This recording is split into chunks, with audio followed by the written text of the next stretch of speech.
A rather handsome young brunette with amber eyes unbuttoned his shirt. He urged her to start already. For some time now, this has become quite commonplace for our heroine. Her heart accelerated its rhythm.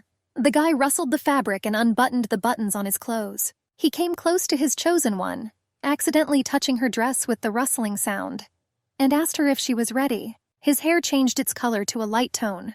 The girl knew that this happened every night. His chosen one was significantly shorter than him, more than a whole head. She confirmed her readiness. The girl swallowed and pressed her lips tightly together. She hesitantly extended her hand, almost touching her husband's bare torso. But after a moment she pulled it away, clenching her fingers into a fist. The heroine's heart began to race wildly in her chest. She told the guy that she still couldn't do it. He smiled and asked Ariella if she was still shy, and he assured her that there was no need to worry so much. The guy gently took his chosen one by the hand. He urged her to think positive thoughts and asked her to be nice. The girl asked if they really had to do this every night, and he simply put her hands on his bare chest. Smiling, he looked her straight in the eyes. He insisted that he was going crazy. The girl looked at the floor. There were tears in her eyes. The woman asked her to live a long life. The mother assured that as long as the girl was alive, she would be able to get everything she wanted. She said that even when she was no longer around, so that her daughter knew that she would cover her path with flowers, and she asked the dear girl to live a long life. These were the last words and wishes of our heroine's late mother. The man was sitting on the table. He told Tariella that she would go to the Leonhard Empire to become a candidate for empress. The girl voiced her categorical refusal. It was strange for the girl that after so many years King Lupion was meeting her for the first time. But now the reason has become clear. The brunette asked if she knew what was happening on the continent. It was impossible to board the ship because of the tsunami at sea. And because of the epidemic, traveling by carriage to the empire, avoiding all dangers, would have taken more than 2 months. Lupion, scratching his beard, thought and chuckled under his breath. He seemed to be asking himself when this holy bastard would be born. The girl asked why she was chosen as a candidate if she had an older sister. The king replied that if she did not know the reason, then he suggested that they look at the current situation together. All of her sisters and brother currently had injuries and health problems. Lupion asked the girl who she thought did all this. Tariella insisted that it was all self-defense. The brunette said that her sister had a broken arm, and he asked what kind of self-defense they were talking about. The girl reported that she pushed her down the stairs, and she tried not to fall and grabbed her hand. That's why they both fell then. She insisted that she was also in pain then. The elder sister clenched her teeth angrily and grinned, and the king asked Tariella if she thought it was painful for her sister to walk like that in a cast for 4 weeks. Lupion changed the focus of their debate, and he asked if she was responsible for breaking her older brother's leg. The girl assured that it was self-defense. After all, the guy then wanted to hit her, and she covered herself with a chair. The brunette angrily asked what she could say about her younger sister. What was she supposed to do? After all, her debut was soon to take place, and there was a scar on her face. Tariella said that she had nothing to do with this, and she said that it was worth blaming the one who gave the sister the whip. The girl assured that even though her younger sister wanted to hit her with it, it turned out that she hit herself in the face, and she assured that she was fine, but it was surprising who could give such a thing to a child. The older sister assured the younger sister that she could find her a doctor who could help hide the scar on her cheek, and Tariella thought that she could probably cure her sister with the help of her abilities. Our heroine was almost sure of this, even though she had never done anything like this before. But at the moment she did not have the slightest desire to help them. The king ordered not to create problems for the family. Lupion was surprised that she was the only one who remained okay while her brother and sisters suffered. He was amazed that she suffered from attacks, but at the same time remained intact. Tariella knew that all this was thanks to her abilities, which no one knew or even guessed about. She assured the king, spreading his hands, that he would believe her. After all, she believed that her words had meaning, and she convinced that if she had lied she would already be dead, because her own family wanted her dead. Lupion grabbed the inkwell with his hand and threw it at the girl with lightning speed. He yelled at her not to say anything else, and he said that since she felt so bad here, she would be sent to Leonhard. Tariella looked at the consequences of the king's throw of the inkwell. She regretted that ink had stained this expensive carpet, just like she had become a stain on the royal family that no one wanted to admit. The girl replied that if she was kicked out, Karayan would be angry. The guy was the queen's only son, the one who was supposed to become the next king. Her half-brother Korean is the only one who sincerely cared about our heroine. Tariella asked if her interlocutor remembered that her brother loved her. The brunette said that he was absent today because he was sent to find out about the epidemic. The girl clenched her hands into fists. She was sure that if Korean were here now, he would come to her defense. But the king did all this by sending him away in advance. Our heroine asked her interlocutor if he had heard enough about the ruler of the empire, Leonhard. That he was a tyrant, that he killed half of his ministers as soon as he ascended the throne. She claimed that she also heard that he locked himself in his chambers and drank alcohol every night in a row. And the emperor got drunk to such an extent that the boundaries of day and night were blurred for him. But that was not all. When the ministers asked their ruler to find the empress, he refused every one of the girls who came from all over the empire. The emperor sent them all back because he didn't like any of them.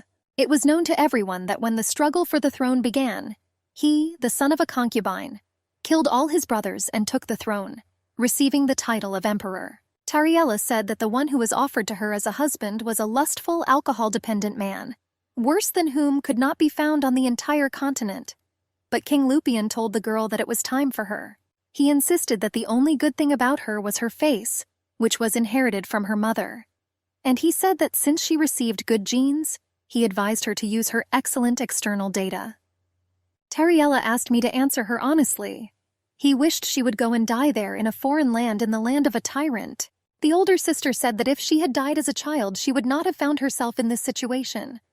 And I didn't understand how she was still alive. After all, the girl was almost dead and stopped breathing. Everyone knew that then the mother saved her daughter. It was said that Tariella was very sick and almost died when she was 6 years old. The mother did not leave the sick baby. She spoke soothing words to her daughter in a gentle voice and touched her forehead. The girl had a high fever at the time and remembered almost nothing. The mother said that it was a trial that she remained alive.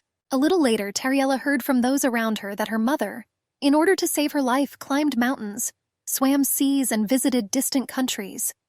That's why she tried so hard to survive in this place. Lupion told the girl that she would no longer be able to change what had already been decided. He said that if it made her feel better, then let her consider her exile for what she had done here. The king snapped his fingers. Suddenly, 2 strong men grabbed the fragile Tariella by the arms. She didn't understand what was happening to her. And Lupone insisted that he forgot to tell her when she was leaving. Our heroine was horrified. All she said to herself was, "It can't be." The king, smiling maliciously, told the girl that the carriage was already waiting for her. Our heroine's face was distorted by a grimace. Tariella spoke hurtful words to the brunette, and she demanded to let her go immediately, trying hard to break free from the strong grip of the 2 guys. But it was all to no avail. Her screams were heard throughout the castle. She looked at everyone with hatred in her eyes. Frankly, she did not believe that the journey would actually take 2 months. She was overcome with despondency as they set out on their journey. With good horses and carriage, the trip usually took about 2 months. The girl was exhausted. The crew members were coughing. It seemed that even the carriage was having a hard time. They traveled for 3 whole months. Tariella thought about it. She had heard before that many princesses came as empress candidates, but they were all rejected. Initially, the order stated that upon arrival it was necessary to enter the building, unpack luggage, and after rest, meet with the emperor. And since she would do everything on the list, there was no need to worry for now. But the girl understood that it was necessary to quickly receive a refusal and run away from here. She smiled to herself. Tariella has already mentally left the Leonhard Empire and the Lupian Kingdom. The reason why the girl didn't run away sooner was because she could always handle the situation no matter how much she was pestered. After all, in any case, she could repay the offenders in full. But to sell it to a complete stranger, she considered it too much even for this family. Tariella reflected that even if the emperor rejected her, she was sure that he would resell her to some other freak. And then she will have no chance of escape. And our heroine, puffing angrily, decided that it would be better for her to live the rest of her life as a fugitive. The girl thought that the empire was so large that even the emperor himself would not find it unless she wanted it.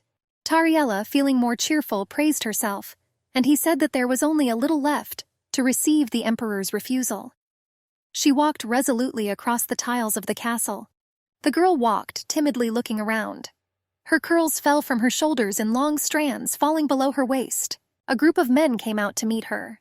Ahead of everyone was a brunette in expensive clothes. She realized that this was the same emperor who became the most terrible tyrant in the entire history of the state. A handsome young brunette with large amber slanting eyes was named Liebenfell von Leonhard. Tariella was holding a suitcase with things in her hands. A considerable distance still separated her from the ruler of these lands.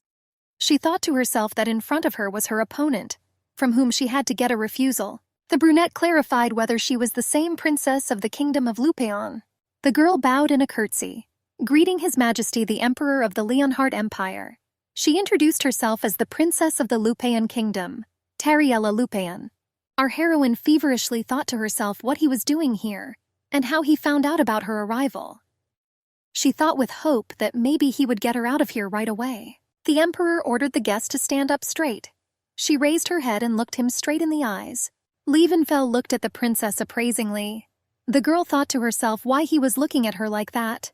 The Emperor held the guest by the shoulders and said that he had finally found her. The princess suddenly felt somehow uneasy. The brunette asked the princess to marry him. A lot of questions flashed through her head. The girl smiled, touching her ear. And she told His Majesty that she apparently had misheard. Asking for forgiveness, she asked to repeat the last phrase again. The brunette, smiling and looking into the princess's eyes with a shining gaze, told her to marry him. Tariella rubbed her ear, and she complained that she had definitely become deaf in both ears. She still secretly hoped that the Emperor would be disappointed by her poor health. She said that she probably should visit a doctor. The princess asked Liebenfell if she had heard correctly that he ordered her to return home. The Emperor laughingly asked if she really wanted to hear his proposal for the third time. The girl asked in surprise whether he really wanted to marry her. The brunette said relaxedly that her ears were already cured. A swarm of questions swarmed in our heroine's head. She calmed herself down and assumed that it was a dream, and she is actually still in the carriage on the way to the Leonhard Empire. But the assurances did not help. The girl did not wake up as she expected, and I thought to myself that the Emperor was crazy. The brunette turned to Jeremy, who was on his right, and he said that the lady agreed and they should decide on the date of their wedding. The advisor asked His Majesty whether it was worth choosing the next free day for the wedding ceremony. The Emperor was angry with Jeremy, and he asked him, his eyes furiously sparkling, what he was saying. He ordered to contact the priest, and he would help choose a suitable date. Liebenfell said that on that day the entire empire would see the princess as an empress, and he considered it unacceptable to choose any day. But he also asked to try to choose a closer day. The girl still hoped that the doctor would save her, and the advisor clarified that he needed to find a balance between two extremes. The Emperor said that the wedding day should be both close and good. Jeremy said he understood everything. He insisted that he thought it would have been better earlier, so that it would have been better. And our heroine noted to herself the qualities of her future husband: alcohol addiction, cruelty, and lust. In the end, it turned out that he was the worst man on the planet, and she never wanted to get involved with him. Tariella thought that she had come here to run away, not to get married. The girl told His Majesty that she did not think that, but the Emperor interrupted her. He reminded the princess of the purpose of her visit, to come here as a contender for the position of empress, and he clarified whether everything was so. The girl answered somewhat vaguely, hesitating a little. Here she made a surprised face, because she remembered that her kingdom had sent her here for precisely this purpose. The Emperor asked where the dear guest planned to stay. The advisor suggested that the princess settle in the southern part, which belonged to the royal family. Liebenfell, rubbing his beard, assured that he simply could not allow the future empress to stay in some annex. And turning to the left, the Emperor ordered Jeremy to carry the princess's luggage to the main palace. Tariella looked back at the majestic structure, what now served as the home of the Emperor himself. The brunette said that until a separate bedroom was prepared for the future empress, he ordered her to be placed in a room for special guests. Our heroine rejoiced, not believing her happiness. Liebenfell, looking at the lonely and rather modest-sized suitcase at the princess's feet, was a little surprised. He summarized that she was in such a hurry to get here that she only took one suitcase with her. Smiling, he suggested that the lovely girl, inspired by the hope of meeting her, had probably simply forgotten about the rest of her things. The Emperor asked the guest in surprise whether she really wanted to see him so much as soon as possible, and she thought to herself that if she had known everything in advance, she would have taken more things with her and gained more time. Liebenfell continued to be surprised, turning his gaze to the crew. He asked the charming guest if she had really arrived here on that shabby carriage that he sees in front of him. The emperor suggested that the Lupion kingdom's economy was suffering greatly. The advisor denied this assumption of the gentleman, and he suggested that it would be better to ask the lady. The brunette said that most of the princess's luggage looked rather shabby and was no longer suitable for use. He asked why she brought things with her that she was going to throw away. The emperor could not imagine that Lupion's representatives were so disgusting that they sent the princess to woo him, giving her almost garbage with her. He was furious that it didn't even occur to them that he could be offended by this. After all, how could it be possible to miscalculate and ruin everything at the very end?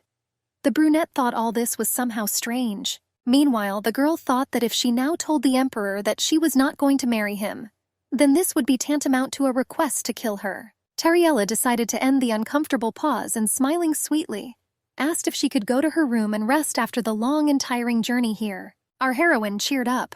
She told herself that her escape was postponed indefinitely. A little later, Tariella was taking a luxurious bath. 2 maids were busy nearby. She offered to pour some wine for us to drink. Another was worried whether the water was too hot. The table was already set. There were several types of baked meats, fruits, and pastries. Next, our heroine enjoyed a massage with fragrant oils. The maid asked Tariella if she was comfortable, and she was in heaven with pleasure. But at some point the girl pulled herself together. She decided that she shouldn't have gotten used to this. She thought sadly that this was the life of the empress, and of course she will be sorry to leave all this. Tariella got down from the bed and, putting on her shoes, went to the window. Looking through the glass, she tried to convince herself that she still could not marry a tyrant. The girl suddenly remembered the instructions of her late mother. She bequeathed to her daughter to choose a good and worthy man as her husband. The emperor quietly approached from behind and asked Tariella what thoughts had so darkened her mood. He suggested that she was planning to run away from him, and he assured her that such an idea would not lead her to anything good. The girl believed that he wanted to intimidate her with the kingdom of Lupion. Of course, he could think that she was at least somehow worried about the kingdom that sold her. Lionfell said that neither the carriage, nor the luggage, nor the dress, that she arrived in it. All this proved that the girl would not be missed much in her homeland. Our heroine suggested with horror that the emperor could read minds, and the brunette calmly told the princess that it was not about the future of the kingdom of Lupion, but about her future. Meanwhile, the moon hid behind a cloud. The girl asked herself how she could understand this. At this moment, she did not see the emperor's face, and she could no longer understand what he was up to. The princess thought it would be quite embarrassing if everyone knew that she had a secret power, and she suddenly began to wonder how it would all end. The girl felt that something was clearly wrong. Even the atmosphere in the room seemed to change. The emperor's eyes sparkled. He said that it seemed like the first time in several hundred years that a saint had been born, and our heroine, with some animal instinct, sensed danger nearby. Lionfell assured that not only the entire empire, but also the entire continent had been waiting for this moment. Tariella was confused. She wondered how the emperor could know her secret. Despite all the bullying in the kingdom of Lupion, the princess did not have a scratch. The girl did not die even from serious wounds, and it was all because she had sacred and secret power. She herself was a saint. The princess hesitated, uttering something inarticulate. She then began to insist that this was not true. Lionfell mockingly assured that she had been thinking for quite a long time. Tariella smiled sweetly, hoping for leniency. She replied that it seemed to her that everything was quite normal, and I thought about how the emperor could find out. She mentally assumed that he could be following her in the kingdom. But then I rejected this theory. After all, she had never used force, so no one could have imagined such a thing. The princess knew that even if she didn't do anything special, her wounds would heal on their own. The emperor asked the girl if she knew what was happening on the continent. Of course. Tariella knew everything. After all, now both the continent and the whole world were collapsing before our eyes. More than 20 years have passed since the world tree, the source of all life, withered and died. Since then, the winds of death began to blow across the continent. Plague and natural disasters struck people, and constant drought or flood made it impossible to grow grain and vegetables. People were dying of hunger. The drought led to a huge number of powerful fires, due to which wild animals left the forests and attacked people, and there was a constant storm and tsunami raging at sea. As a result, merchant ships and fishing boats sank, and no one could escape the disaster. Lionfell asked if the princess knew why the people were expecting the birth of a saint. She answered negatively. The girl insisted that she was not a saint, and it seemed to her that holiness was a gift and a manifestation of divine love. But he was sure that there were people who believed that life would return to the continent after the saint again turned to the deity, Samula. The girl heard this and asked not to frighten her like that. She said with clenched fists that the fear came from a blind and perverted faith. Tariella thought to herself, how did it happen that Emperor Leonhardt found out that the saint was her? The princess felt as if the emperor saw right through her, and she didn't know how she could get out of this situation. Closing her eyes, the girl promised her late mother not to tell about her strength under any circumstances. But this man himself guessed everything. Lionfell told the princess that if she was going to run away, people would find out that she was a saint. He said it would be great, although people might be mistaken that it would save everyone. The emperor told Tariella not to deny it. The girl asked in surprise why she had to lie. The man invited her to go with him to the temple. He believed that the high priest could confirm whether the girl was who he thought she was. And he said that in the empire, unlike the kingdom, there were also high priests. The princess cursed under her breath that she had completely forgotten about it. The emperor said that, as is known, the priests had enough strength to understand its true nature, and she certainly won't be able to lie to him. Tariella thought to herself that she shouldn't have hidden in the room, and I had to immediately run away from here quickly. She wondered out loud whether she should have understood this as a threat. The emperor asked what terrible words she said, and he assured that he was only telling her what could happen to her in the future. He said that it seemed the girl just misunderstood him. Tariella thought that maybe the man should just knock it out and run away right now. Lionfell insisted that he did not even want to send her to the temple. After all, if I was going to do it, I would have done it right away without unnecessary thoughts and conversations. The emperor admitted that he wanted exactly the opposite, and he assured that he believed that no one should have known about her power. Tariella only now realized that something was clearly wrong with the emperor. After all, when she first met him during the day, he definitely had black hair, and now the princess saw him with light, almost milky white hair on his head. The emperor walked towards her. The girl suggested that she might have been mistaken, but it seemed to her that now there was a completely different person in front of her. The man told the princess that he wanted to protect her and her secret. He was unbuttoning his shirt. Tariella could not understand why the emperor was undressing. She remembered that she and he had just talked about her powers. The girl assumed that he wanted her to use her power. The man stood bare-chested with his shirt unbuttoned. He looked at the princess with his amber eyes and smiled slightly. The emperor said that he wanted Tariella to always be by his side. The girl gasped involuntarily. He took her hand and asked her not to worry. Lionfell put the girl's hand to his chest. She involuntarily cried out, "Oh God!" The princess wondered if she was allowed to touch the emperor. She thought to herself that she was not yet ready for this. Suddenly our heroine saw a pattern emerging on the skin of the emperor's chest. She recognized this drawing. Tariella realized it was a drawing of a tree branch, and I realized that it was a magical barrier, a seal just above the heart. She had heard of this before. It was the day after the death of the world tree, when a nightmare began across the entire continent. Then the deity left the people. People were in complete despair. And then an alchemist named Ginevra, with whom no one could compare in strength and knowledge, challenged the gods. He promised people to return divine power. He extracted sap from the branches of the dead door, and he began the Fedriac experiment, injecting it into people's blood. Under the guise of a mission to save the world, the alchemist conducted his inhuman experiments. However, at the moment when the sap of the tree entered the human body, it died, like the branches of the tree itself. And to stop this, a design was cut out above the heart, creating a protective barrier. But the gods seemed to mock humanity, for all the subjects died, dried up and frozen in bizarre poses. They resembled either statues or a tree. It turned out that the attempt to resist the gods turned out to be a cruel joke. And then people began to look everywhere for the alchemist and his assistants. But the search yielded nothing. They disappeared into the water. Tariella asked the emperor why he had this seal on him. He replied that he was the first and last to survive those experiments. The princess was surprised. After all, everyone knew that any participant in the experiment, if it became known, was to be executed. The emperor took the girl by the hand. He reported that one of the peace agreements on the continent was signed with a promise to end the death penalty and hostility. And then he, being a prince, became a participant in it. Lionfell insisted that he told her all this only because he wanted to ask her for something. He convinced the princess to use her magical powers on him. The emperor quietly told Tariella that now that she knew each other's secrets, they had nothing to fear. The girl could not understand how she could use her powers on him. But the man was persistent, and she realized that he really wanted it. Tariella decided to try anyway. She placed both palms on the emperor's bare chest and channeled her powers.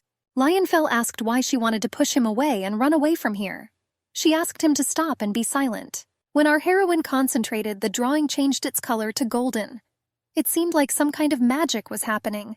The emperor put his arm around Tariella's waist. The girl asked in surprise what it was. The emperor's hair became dark again. He asked if the princess remembered the promise he made that he would not tell her secret to anyone. Tariella silently looked at him with her huge green eyes. In return, the man asked her to come every night to heal him. The girl asked him again. The emperor asked her to be with him and use her magic only on him. In all corners of the kingdom, it was announced that His Majesty the Emperor Lionfell was getting married. The subjects discussed whether the rumor that the emperor was getting married was true. One of the ladies said that the bride was a newly arrived princess from the kingdom of Lupaon. The others simply could not believe that these were not just rumors, but reality. They had also heard that wedding invitations had already begun to be sent to aristocrats. It was rumored that the emperor cared deeply about his bride, that he doesn't let anyone except the maids near her. Although they saw that girl from afar, they said that she was very beautiful. The maids gossiped that the princess was very thin. They assumed that this was why the emperor constantly sent her a lot of delicious food. The servants began to wonder who had gained access to the princess's bedroom. They assumed that these were definitely not the simplest maids. It was assumed that the princess kept some secret or attracted people with something. In any case, they could not imagine that someone would take the place of the empress. The princess was lying in the room. She thought with displeasure how quickly Jeremy organized the wedding, and she considered the emperor creative, since he thought that he could treat her as a future empress if she agreed. The Palace of Damascus is located near the Tree of Peace, where even in chaos the blessing of the tree was preserved. The empress thought with surprise that no one had given anyone an entire palace before. The palace was damn nice. Tariella's room was located next to the emperor's room. Looking at everything in the bedroom, she understood what luxurious living meant. While enjoying this luxury, she was afraid to return to a life filled with fear and hunger. The princess decided that she needed to believe Lionfell. She couldn't figure out how the emperor could survive the Ferdiac experiment, because no one survived after it. The man replied that he was direct evidence that it was possible. The girl suddenly became interested. This happened to him after he became emperor, or Lionfell participated in the experiment while still a prince. The man insisted that the girl had nothing to worry about since his body was fine. He said that thanks to the princess, he felt normal, but he warned that the color of his hair would change the next night, because the magic of the seal would begin to work again. The princess couldn't believe this was happening again. She was surprised no one had noticed this all this time. Then the emperor asked if she hadn't heard that at night he locked himself in his room and got drunk. The princess confirmed that these were rumors, and the emperor assured that he had a good alibi, which excluded unwanted meetings. Lionfell said that when he was a prince there was much less interest in him. He said that back then he managed to hide without any tricks. Now everything was different, and that's why he needed a princess. They killed everyone who was involved in the experiment.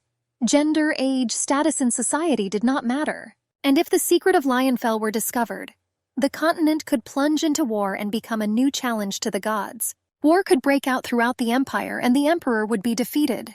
The princess thought that every night he would come to her bedroom and undress.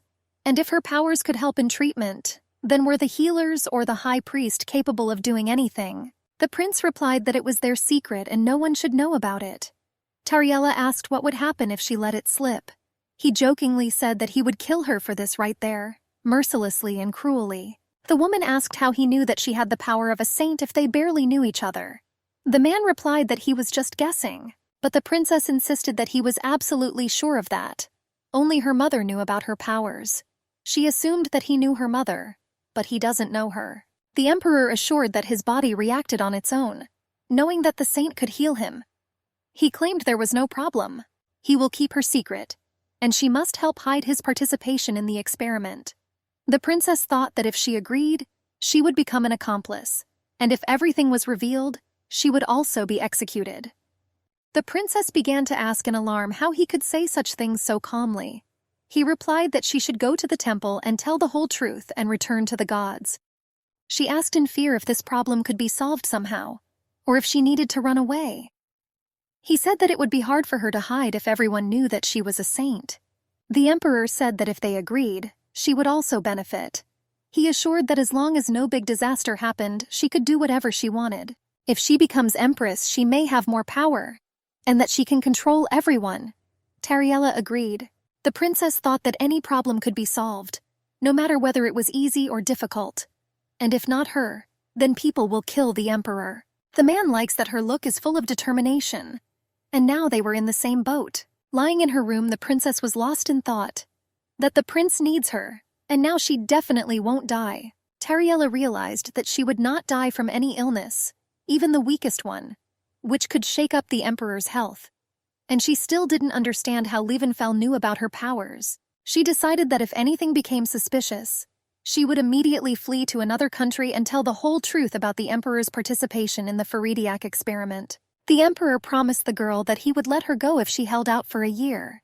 She was sure that she could cope for the sake of a free life. To cope in order to make the disgusting Lupion family answer for everything.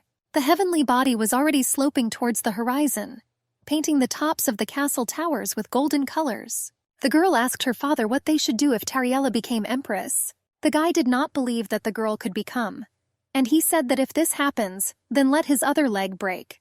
His sister supported him. She was sure that if she returned, it would only be as a corpse. The girl with the scar on her cheek insisted that if you looked at Tariella, her appearance really was the most beautiful girl she had ever seen. The family continued their discussion. The brother said that the girl was quite ordinary in appearance, but as soon as she spoke, everything became bad. The guy believed that the children of noble families and royal blood of other countries should have been grateful to them for saving them from marriage to Tariella, who had the worst character in the world. Lupion agreed with his brother's opinion.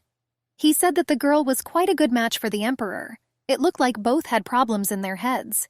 Therefore, he was sure that she would not even return to them as a corpse.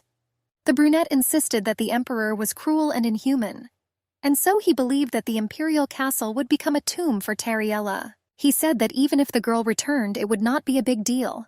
After all, he heard that King Shalom was looking for a queen, and if he returns, he will send Tariella to him. The guy noticed that the king was already more than 70 years old. He also heard that more than 30 queens, who were now former ones, died at his hands. He emphasized that Karayan, the brother of the green-eyed girl, was soon to return. The question arose of what they should do if he started looking for his sister. Silence hung in the room. After all, everyone knew that Karayan was one of the strongest magicians, and hardly anyone on the continent was able to defeat him. And they all knew perfectly well that he loved his sister more than life itself. The girl suggested lying to them, and to say that his sister herself wanted to leave. Her brother supported her. He said that if she died in the emperor's palace, then they had nothing to fear that their lies would be discovered. The brunette ceremoniously cut himself a piece of juicy steak.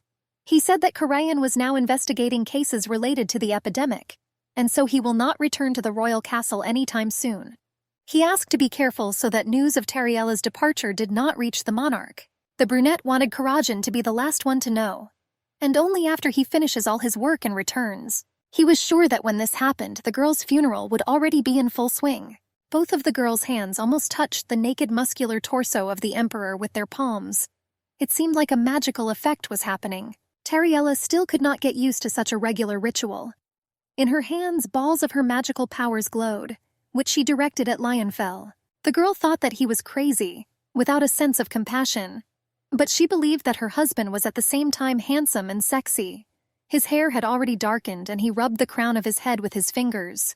The emperor looked at the girl with his amber eyes.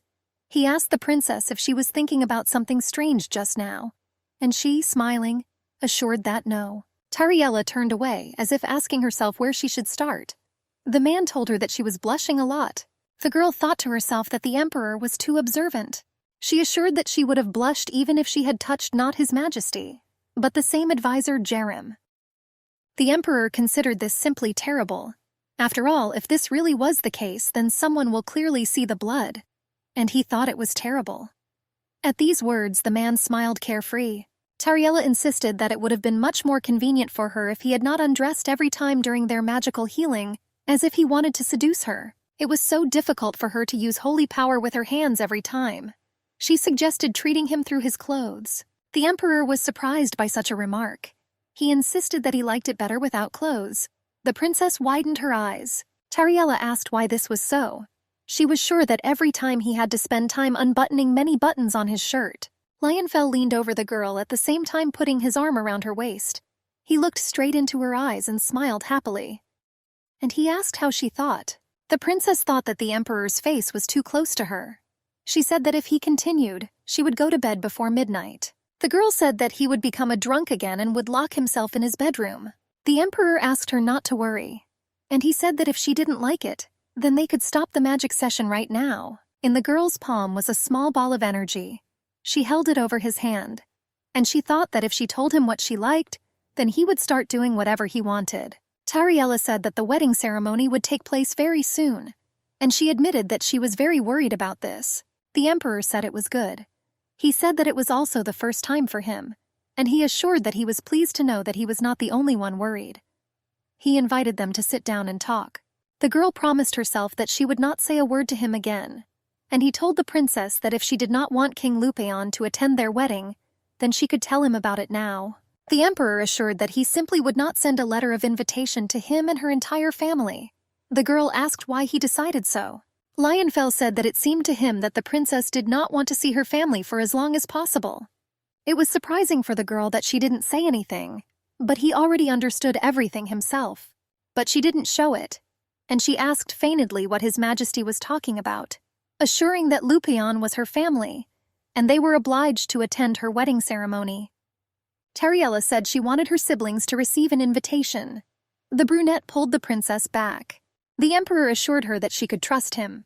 Tariella assured that then she herself would see how this whole evil family would die of envy.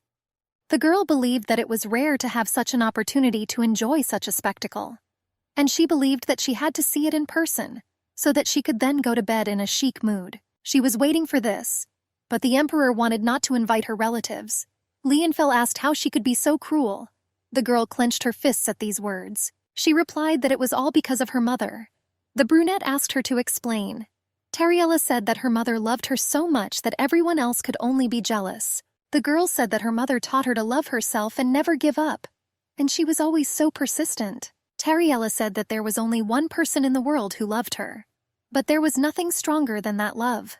She always told her daughter, "Don't be foolish, straighten your shoulders, Terry." The woman said that if Tariella had not done anything wrong and was confident in herself, then there was no need to despair. The mother held the girl by the shoulders and pulled them back a little with her hands, helping her straighten her back. She said that her daughter still had her whole life ahead of her, and she assured that they would love her endlessly. While stroking the girl's head, she said that she would give her the whole world. Lionfell believed that the princess's mother was a wise woman and a good person. The girl assured that when she was born, her mother never hugged her. Tariella said that when she was 3 years old, everything changed. She assumed that her mother felt ashamed for not doing anything for her daughter. The emperor was sure that few people could take the child's side. The princess insisted that her mother really was an amazing person. The girl saw how Lionfell suddenly became thoughtful and sad. She wondered if he had good memories of his mom. She didn't like the look on his face at all. And then our heroine realized that she knew absolutely nothing about Emperor Lionfell, neither about him nor about his family. He said that since Tariella wanted it, he would send wedding invitations to all the Lupeons. The girl smiled and said that she would be waiting for them, and he assured that he would choose the fastest delivery. A few weeks later, a ship docked at the pier. His Majesty was informed that the Lupeon family had arrived. The 4 arrivals bowed and greeted the son of the empire. Tariella thought that the long-awaited day had come. She wanted them to answer her for everything. Lionfell said that it took them a long time to get there. The king was a little taken aback, not even having time to straighten up after bowing. The emperor said that he thought it was a great honor for them. After all, never in his life had he had to wait so long for guests. King Lupeon raised his head and began stuttering to address His Majesty. Tariella thought with gloating that her father had finally realized that he had fallen out of favor with the emperor. The princess could never imagine that she would see her relatives bowing their heads before her. Lionfell began to laugh carefree. After laughing, he insisted that he wanted to cheer them up after such a long journey, and it seemed he had gone a little too far. The king rubbed the back of his head, and he admitted to His Majesty that he was even afraid at first. Also joining the emperor's laughter, he assured that he had a simply amazing sense of humor. The emperor said that it was not really a joke. Our heroine's relatives again all tensed up and became wary at once, not knowing what to expect this time. Lionfell reported that they did not travel that long, and he said that Princess Tariella took 3 whole months to get here. He said that he had heard a lot about outstanding engineers in the kingdom of Lupion, and he admitted that he could not understand then why the princess's carriage was made of rotten boards and carried the princess to him for 3 months. King Lupion asked the emperor on occasion to have the emperor's engineer trained by his specialists. After all, anything could have fallen off the carriage, and it was still running. Lionfell said that when they sent him a lady in a rotten cart, whose wheel could fall off at any moment as a potential bride, was it really possible to boast about the craftsman? The king's face was tense, and the emperor laughed merrily again. He said that he seemed to have gone overboard with his jokes again. He said that he was sure that the king would hardly have done that. Lupion just nodded silently in response. Lionfell did not allow his guest to relax, and he said that if everything was as he said, then it was disrespect not only for the princess, but also for the one to whom they sent her. The emperor assured that this was insulting and humiliating for his person, as if they had spat in his face. He said that he considered himself a very hospitable person. He affectionately hugged his bride. Lionfell said that the relatives had not seen each other for a long time, so he was going to leave them alone, so that they can calmly chat about their family affairs. Tariella thanked His Majesty for the care shown to her and her family. The girl tenderly addressed the family members, expressing the unprecedented delight of meeting them. She said that she had not seen them for so long, and she assured that she missed them very much. The brother was the first to approach Tariella. He still couldn't believe that she was actually marrying the emperor. The girl thought that the idiot brother had clearly forgotten what the king had told him a couple of minutes ago before he left, so as not to touch Tariella or talk to her until he returned. The princess asked her brother where Karayan was and why he didn't come here with them. She insisted that she wanted to see him first, and not their angry faces. The sister replied that he was still dealing with the epidemic, which is why he could not come. She assured that there were more problems than they initially thought. That's why the matter dragged on for longer. It seemed to our heroine that if her brother had found out about her imminent wedding, he would have dropped everything and definitely come here. She realized that the situation was not going well for her. She asked herself the question, how did this happen? The sister asked if Tariella really intended to become empress. The girl replied that her family themselves had sent her here as a bride, and now they were also surprised that everything worked out well for her. She asked her older sister to confess that she thought the emperor would kill Tariella, and she assumed that they were very surprised to receive an invitation to the wedding. The sister screamed that everything was wrong. Our heroine assured the guest that she, as an empress, could now do whatever she wanted. The girl asked her relatives in surprise whether they really still didn't understand what was happening here, and she asked if they wanted to tell her anything else. The brother and younger sister were silent as fish, and the older sister stood turning away to the side. Tariella said that she already understood everything. She said that they mocked her all the time, and now they pretended that nothing like this had ever happened. It was so similar to them. The girl said that her plans for them would not change unless they calmed down and shut their mouths. The older sister said that it was all their plan. Tariella was taken aback. The sister asked her to think about it. After all, if they had not sent her here, she would not have been able to become empress. She recalled that the girl then said that she did not want to go anywhere. But if her family hadn't forced her, she would still be eating scraps, and she believed that the princess should be grateful to them for that. The girl urged her sister to appreciate such wonderful relatives who gave her a chance to change her life for the better. Tariella thought that it seemed they had not yet fully understood that they were in her palace, and not the other way around. The brother approached his sister as if as a sign of protection, partially covering her with himself. Then Tariella realized that they still remembered that they were not at home. She thought that it hardly even occurred to her relatives that now they should be more careful with her. After all, it's unlikely that her sister would have thought that the palace maids would take her side. Tariella told her sister that if she was going to lie to her, then she should at least pretend that she believed her own words. The girl was furious, putting her hands on her hips. The brother reminded me that there had been no wedding yet. Tariella asked what else they could tell her that was smart. He reported that at the moment their father was convincing His Majesty to choose another candidate for Empress as his wife, and he assured that the Emperor would probably want someone better than herself as his wife. Tariella pretended to look surprised. After all, it turned out that they made a mistake on such a trifle and destroyed everything themselves. Her relatives did not understand everything that was needed. Tariella assumed that they had a plan to kill her when she returned to the kingdom. The brother was glad that she understood, and asked if she was now afraid of them. Everything became clear to our heroine, that none of them even thought of apologizing to her. A servant entered their room. He carried 2 scrolls in his hands. He said that he had a message for them from the Emperor. The brother impatiently took one of the scrolls. He said that Tariella was now finished. He was sure that the wedding was cancelled and she would go back home. The princess ordered her brother to shut up and read His Majesty's message quickly. Then the guy's face turned red and his eyes bulged. He clearly didn't expect this. Tariella asked what was wrong, and she told her relatives that the Emperor decided to marry her not because he wanted more power, and he needed her strength, and he is unlikely to find anyone else like him. The older sister couldn't believe it. She asked why Lionfell decided to marry their unlucky half-sister. Tariella said that tomorrow she would inform the Emperor about their plans to kill her. The brother and older sister unanimously began to assure that they had not told her about the murder at all, and they were sure that no one would believe her anyway. The girl said that all the people in the room heard their recent conversation perfectly. Tariella calmly sipped his tea. He assured his relatives that it would be better for them to hold their tongues if they did not want to be left without them at all.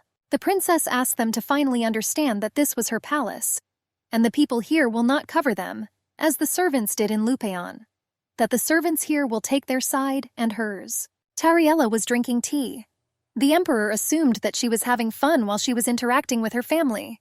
Lionfell said that the mood of the Lupeons had clearly improved since their arrival, and he assumed that it was such a cheerful and sincere meeting of her closest relatives. Tariella asked her relatives if they didn't expect this. She asked them what would happen if His Majesty suddenly found out about what had happened, and she reminded me that they were talking about the Emperor.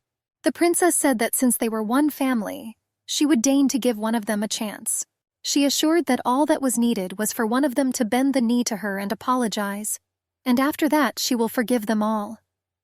Tariella said that it was still better than losing her head, and she assured that they were losing absolutely nothing, except maybe their pride. The girl ordered them to kneel. All 3 stood in a humiliating position facing the floor. The brother said that he was the first to bow down. His sister disputed his words. The younger one said that she bowed so much that her forehead hit the floor. They started arguing, and this greatly entertained our heroine. The Emperor told the bride that her family looked extremely worried. He assumed that she had done something to them, and he insisted that she shouldn't have wasted herself on each of them.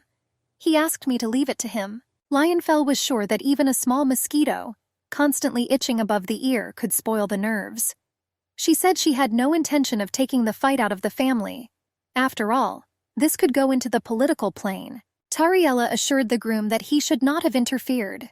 She preferred to keep her family problems within the family. After all, if everything develops into a fight, it will bring a lot of problems. The Emperor noticed that it was completely unexpected for him to see the girl happy. The princess mentally reproached herself that she had forgotten that she should not have looked so happy. Lionfell said that she convinced him, and he will respect her will. Our heroine thought to herself that she could not even imagine that a man whom everyone knew as a tyrant could be such a nice gentleman. The girl admitted that she was interested from the very beginning. The Emperor asked why she was only talking about this now, and he offered to contact him without hesitation. The princess asked the groom if Jerem knew that the master changes every night. He replied that no one knew about this. Lionfell said that although he completely believed Jeremy, he did not think that he should know everything. The princess was extremely surprised that no one knew about the Emperor's secret, even the closest ones. Lionfell replied that only she knew about it. That is, he did not reveal his secret to anyone. The girl thought that in her opinion this secret was quite easy to keep secret, because it was not so obvious. But she thought that it must have been quite difficult for Lionfell. Tariella said that Counselor Jerem was always there for him. and she was surprised how the emperor managed to keep everything secret from him for so long. Lianfell replied that unfortunately, Jerem had no need to appear in his bedroom at night. The advisor began to scatter papers around the room. The princess only noticed his presence. She was annoyed that he heard everything. The guy was shaking all over. He asked His Majesty what was being discussed. He heard only part of the phrase and could not understand why he had to appear in the master's bedroom at night. Tariella called the advisor a prankster in a gentle voice. She insisted that it was wrong to eavesdrop. Jerem asked the princess not to take His Majesty's words in any way wrong, to which the girl responded by insisting that everything was fine. The guy smacks his forehead. It was like a weight lifted off his shoulders when he was convinced that the lady understood everything. Tariella asked him not to worry, because she respected the choices and preferences of other people. The advisor suggested respecting him, not his preferences. The princess thought it was a rather funny situation. She assumed that the emperor was also delighted. Lianfell asked to leave jokes aside. He asked what kind of documents they were. Jerem began to select something from the sheets scattered on the floor. He promised that he would tell them everything now. The advisor showed the emperor a list of aristocratic families who would like to greet the princess before the wedding ceremony. Lianfell asked if all these letters were from these same families. The guy confirmed this. Tariella was horrified. She was sure it would take years to meet each of them. Lianfell said that the princess does not have that much time. Therefore, he ordered everyone to be refused. The advisor told His Majesty that this was not the best choice. The emperor reported that this was his order, and he asked if he wanted to challenge him. Jeremy insisted that he did not argue but advised. He recalled that this was his job. The advisor handed the papers into the hands of Princess Lupeon. He asked His Majesty if he wanted to turn his future wife into an outcast just as he had turned himself. Jeremy insisted that it was good to have a variety of people around you, and he believed that these dark horses were worthy of special attention. The guy said that that's why he chose several people whose connections might be useful. Tariella asked the advisor if she should have met and become close to these people. The advisor corrected the princess that he had not told her about the need for rapprochement, but he insisted that all these aristocrats were good people. The girl asked in surprise what he was talking about. Jerem said that among those people there were those who were engaged in illegal activities. For example, I worked with narcotic drugs. He assured that there were similar people in high society. The emperor told him that he did not think that the princess should have contact with such people. He replied that Tariella at least should have known about them, because she was soon to become empress. The advisor said that the princess must decide for herself whether to keep such people nearby or to get rid of them. Tariella thought that the guy was right. She was holding a significant stack of papers in her hands. The girl made a deal with Lianfell and gained power into her hands, which allowed her to force the Lupian family to apologize to her. And so Tariella now bore some responsibility. The princess answered the advisor that she understood everything he was talking about. The princess said that she had to decide, to be a lone socialite in this battle, or to attract to her side the aristocrats whom Jerem would advise her, and fight on the same side with them. The advisor praised the princess for her wisdom, and Tariella thought to herself that this rather competent advisor was unlikely to be on her side. The emperor, looking at his bride, thought she was simply amazing. The advisor said that voluntarily choosing the path of suffering was quite difficult, but he thought the decision was wise. He asked the emperor why he was so happy. Lianfell asked him if his throat had been sore in recent days. It seemed to him that he was getting sick. The guy asked what it all meant, and he was categorically against anyone else getting his work. He was not sure that the emperor would cope. Tariella even admired the spectacle. She thought that even if Jerem would never be on her side, he would definitely be on Lianfell's side. She thought that there was hardly a person in this palace who would treat the tyrant so well. Tariella understood that her fiancé was more comfortable with the advisor than with anyone else. After all, being close to the emperor, it was quite natural that he was afraid of the sudden appearance of a new person. Lianfell asked his assistant how preparations for the wedding were going so well. The guy was surprised that he was asked about this so early.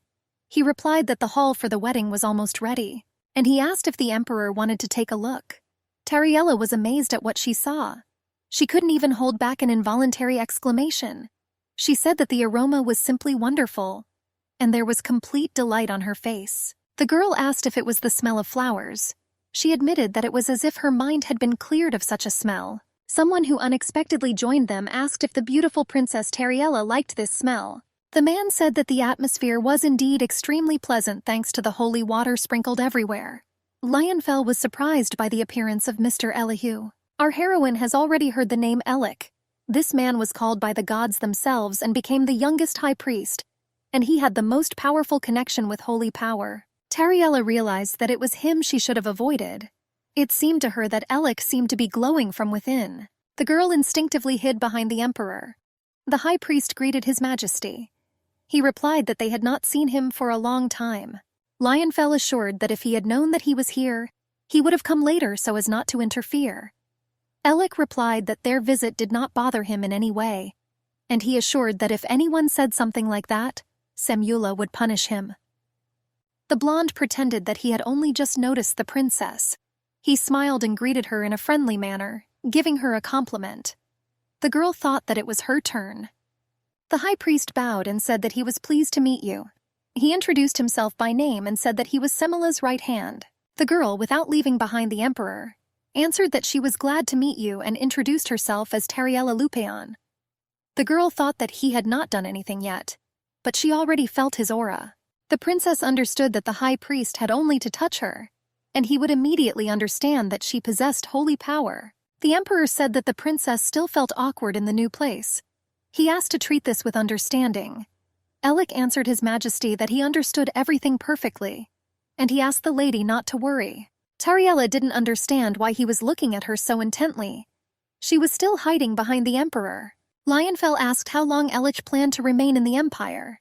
He said that he heard that he was going to return to charity. The high priest said it was over, and he assured that he was thinking about staying in the empire for a while. He explained that the junior priests were concerned that the temple had been left unattended for a long time, and the senior priests went to charity work, and he will look after it here.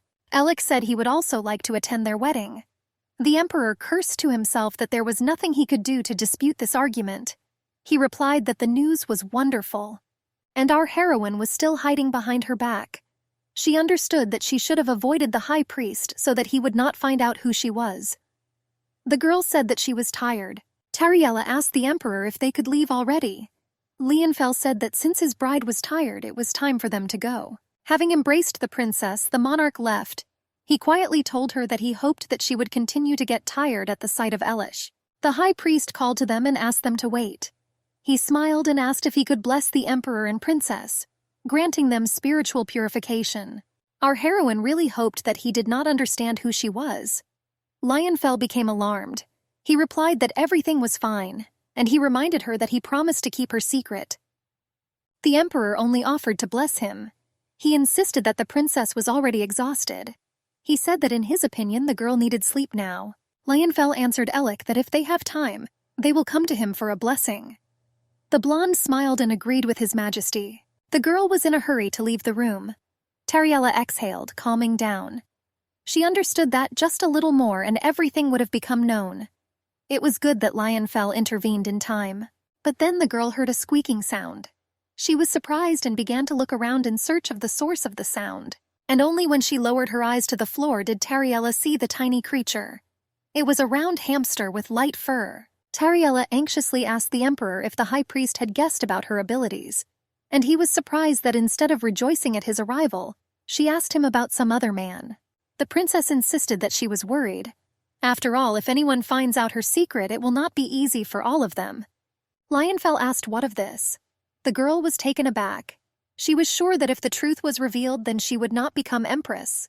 The man rubbed his forehead. He told the princess that things were a little different, but she had nothing to worry about. And he asked if he should have gotten rid of Elik. The girl asked not to joke like that. Tariella asked if she could trust him completely. She assumed that Lionfell, Counselor Jerem and the high priest could be planning something behind her back. The emperor was surprised that she saw him like this every night, but still asked about trust. He said that besides him she had no one else to trust. The princess did not agree with this opinion. Tariella urged his majesty to undress. It was time for them to start. The emperor was surprised that now she wanted to see how he would undress. Lionfell was amazed that his bride ordered him so easily. She shamed him, and she insisted that she simply asked him to take off his clothes. The emperor asked where her modesty had gone. The girl thought that he was angry with her, but then a strange sound was heard. She immediately became wary. The man was taking off his shirt, and she assured that she were alone in this bedroom. Lionfell said that if the princess wanted, he could take off all his clothes completely, and the emperor immediately unfastened his belt on his trousers. The girl pushed her hand away and reminded the emperor that he was now her patient.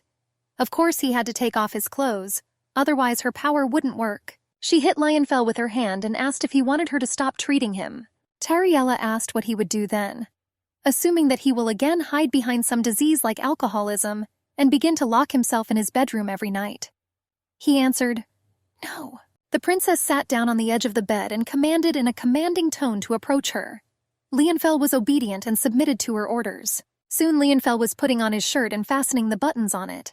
Suddenly his gaze stopped at the cage and he asked what kind of fat mouse it was. The princess corrected His Majesty that it was a hamster. She insisted that she forgot to show it. She said that it was her new friend, clarifying that she was a friend. She said that she was going to name her Moo. The emperor said that it was still a mouse. He wondered where Tariella got it. The girl admitted that she found him on the way out of the hall. The princess said that she remembered the hamster that she and her mother had in the royal palace, and that one was also called Moo.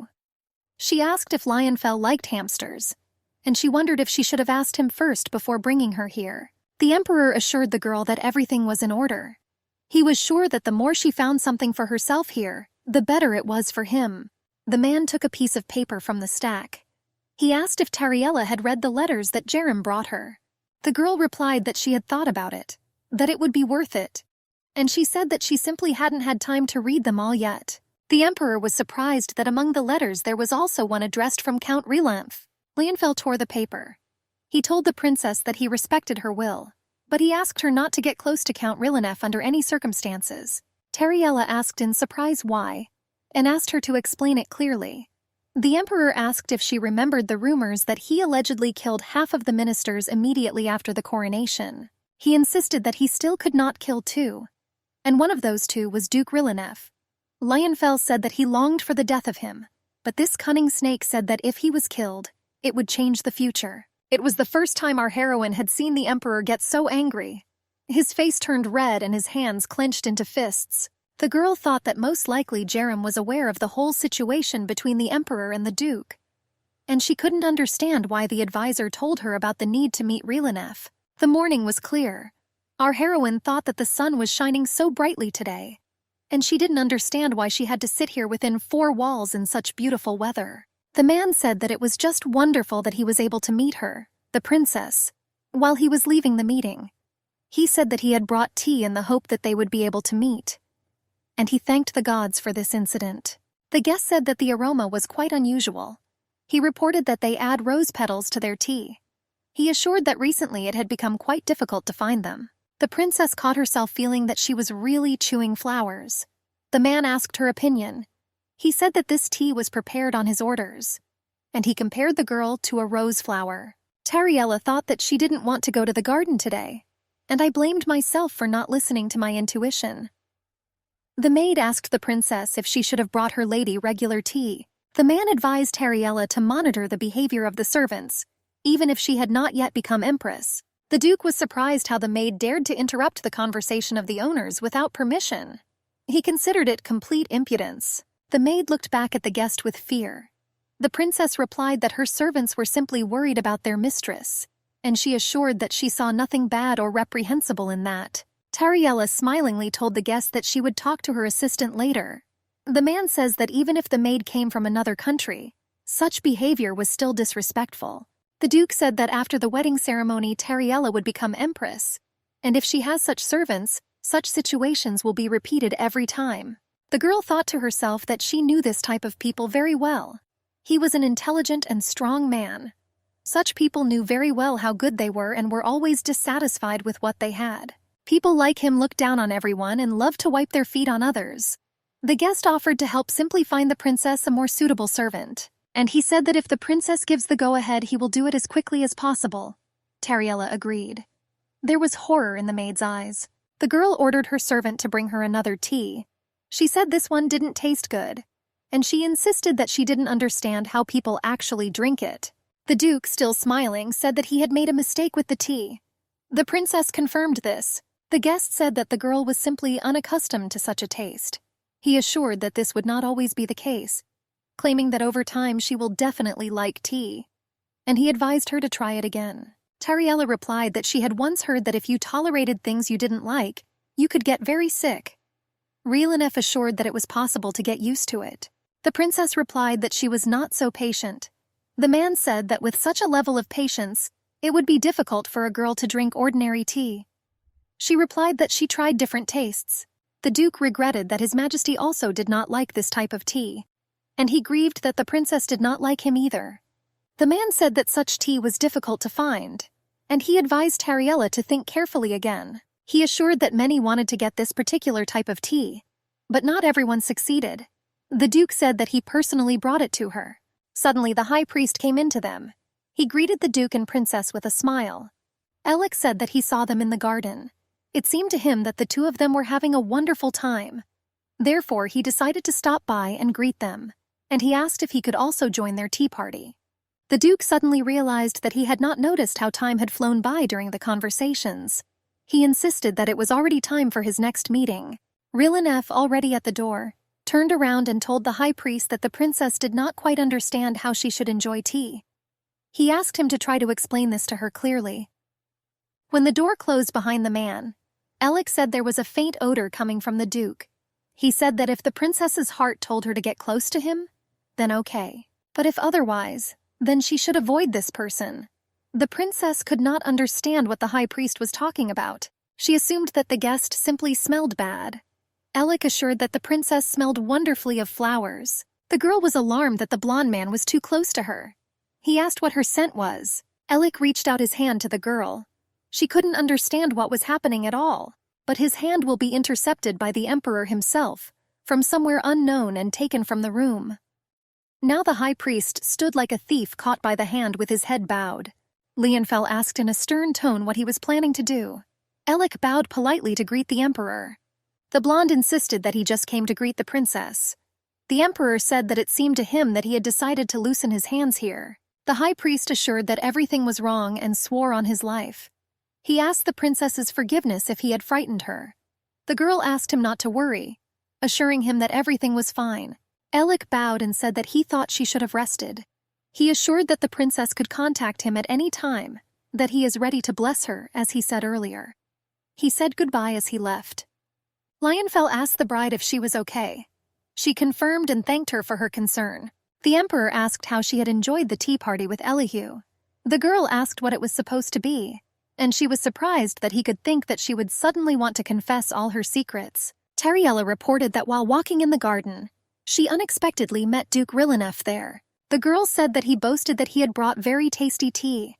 There were too many people around then, and she did not dare to refuse him to come here to the palace. Tariella saw how her fiancé grew gloomy. She realized that talking about the Duke instantly spoiled the emperor's mood. Lionfell said that he could not kill him then, and if I did this, the future would change. These were his words. The girl replied that she remembered. She was sure that there were no people in the world who could give an accurate forecast. And then the question arose, why? She assumed something had happened between the two. Tariella said that this man was unlikely to ask her for tea again. The emperor worriedly asked what happened here in his absence. The princess replied that he ignored her and said that she was not needed here. The emperor frowned with annoyance. He said it was all because of him. The girl did not understand what Lionfell had to do with it, and she said that the Duke ignored her. The princess assured that she knew how to distinguish a criminal from a victim. She understood that the emperor would not protect her like a hothouse flower. Tariella said that if he was going to do that, he shouldn't have done it. She assured me that she could handle everything well on her own. She asked His Majesty not to take her problems upon himself. The princess said that she simply did not like standing on the sidelines and watching someone do something for her. Leonfell, smiling, stated that the girl was not looking for easy ways. Tariella denied this. She understood that life would be good in a golden cage, but she believed that it was not worth it for someone to go through this thorny path instead of her. After all, this was her life and her personal problems. The girl thought that if she encountered something painful for herself, then she would think about Lionfell's proposal. Although she was not sure that he would be by her side all her life, Tariella told her groom that she couldn't do absolutely everything herself, and she assured that if she couldn't handle something, she would leave it to him. She said that Lionfell would definitely cope. The Emperor was a little surprised by this statement, but he soon began to smile, and he pretended to say in an offended tone that she ordered him to do all the dirty work for her, and she corrected that she shared responsibilities. Lionfell said that it occurred to him. He said that the princess herself could achieve a lot. The girl replied that His Majesty already had something to do. The Emperor invited her to voice what, in her opinion, he should do.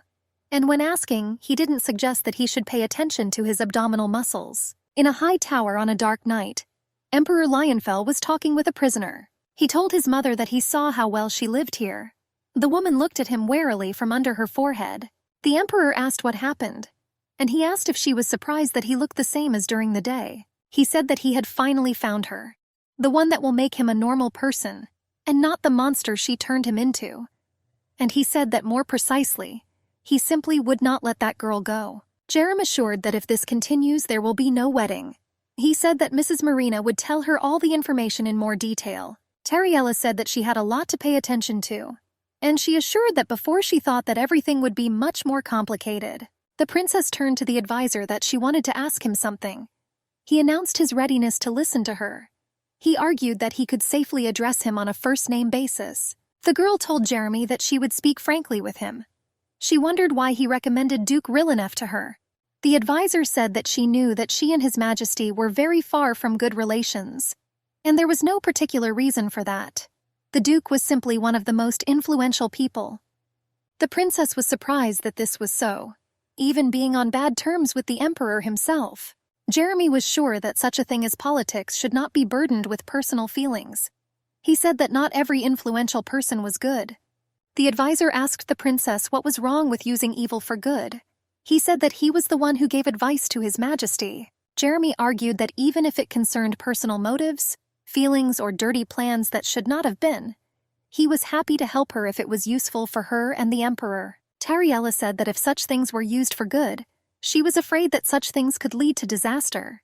She insisted that there was a fine line between good and evil, and they are not very different.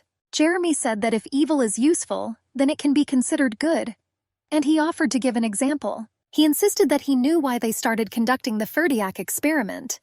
The girl's eyes widened. The advisor said that he personally was against experiments on people, because it was a crime and from an ethical point of view it could not be allowed, and it should have been done differently. He insisted that now, however, their world was on the verge of collapse, and if the world is about to perish, then all of humanity will go along with it too. Jeremy asked who could save such a situation. The advisor suggested that the alchemist's experiments could be successful, and then the tree of the world would be restored. He asked if it were so, the world would be saved. The princess said that it could be so, but Jeremy insisted that this would not have happened. Of course, the story of Livenfell surviving the experiment was real. However, the world tree could not be revived, and it's not a fact that this was even possible. The girl insisted that the advisor tell her why he advised her to meet Rillenef. She wondered how his evil intentions could be used for good. Duke Rillenef was like evil.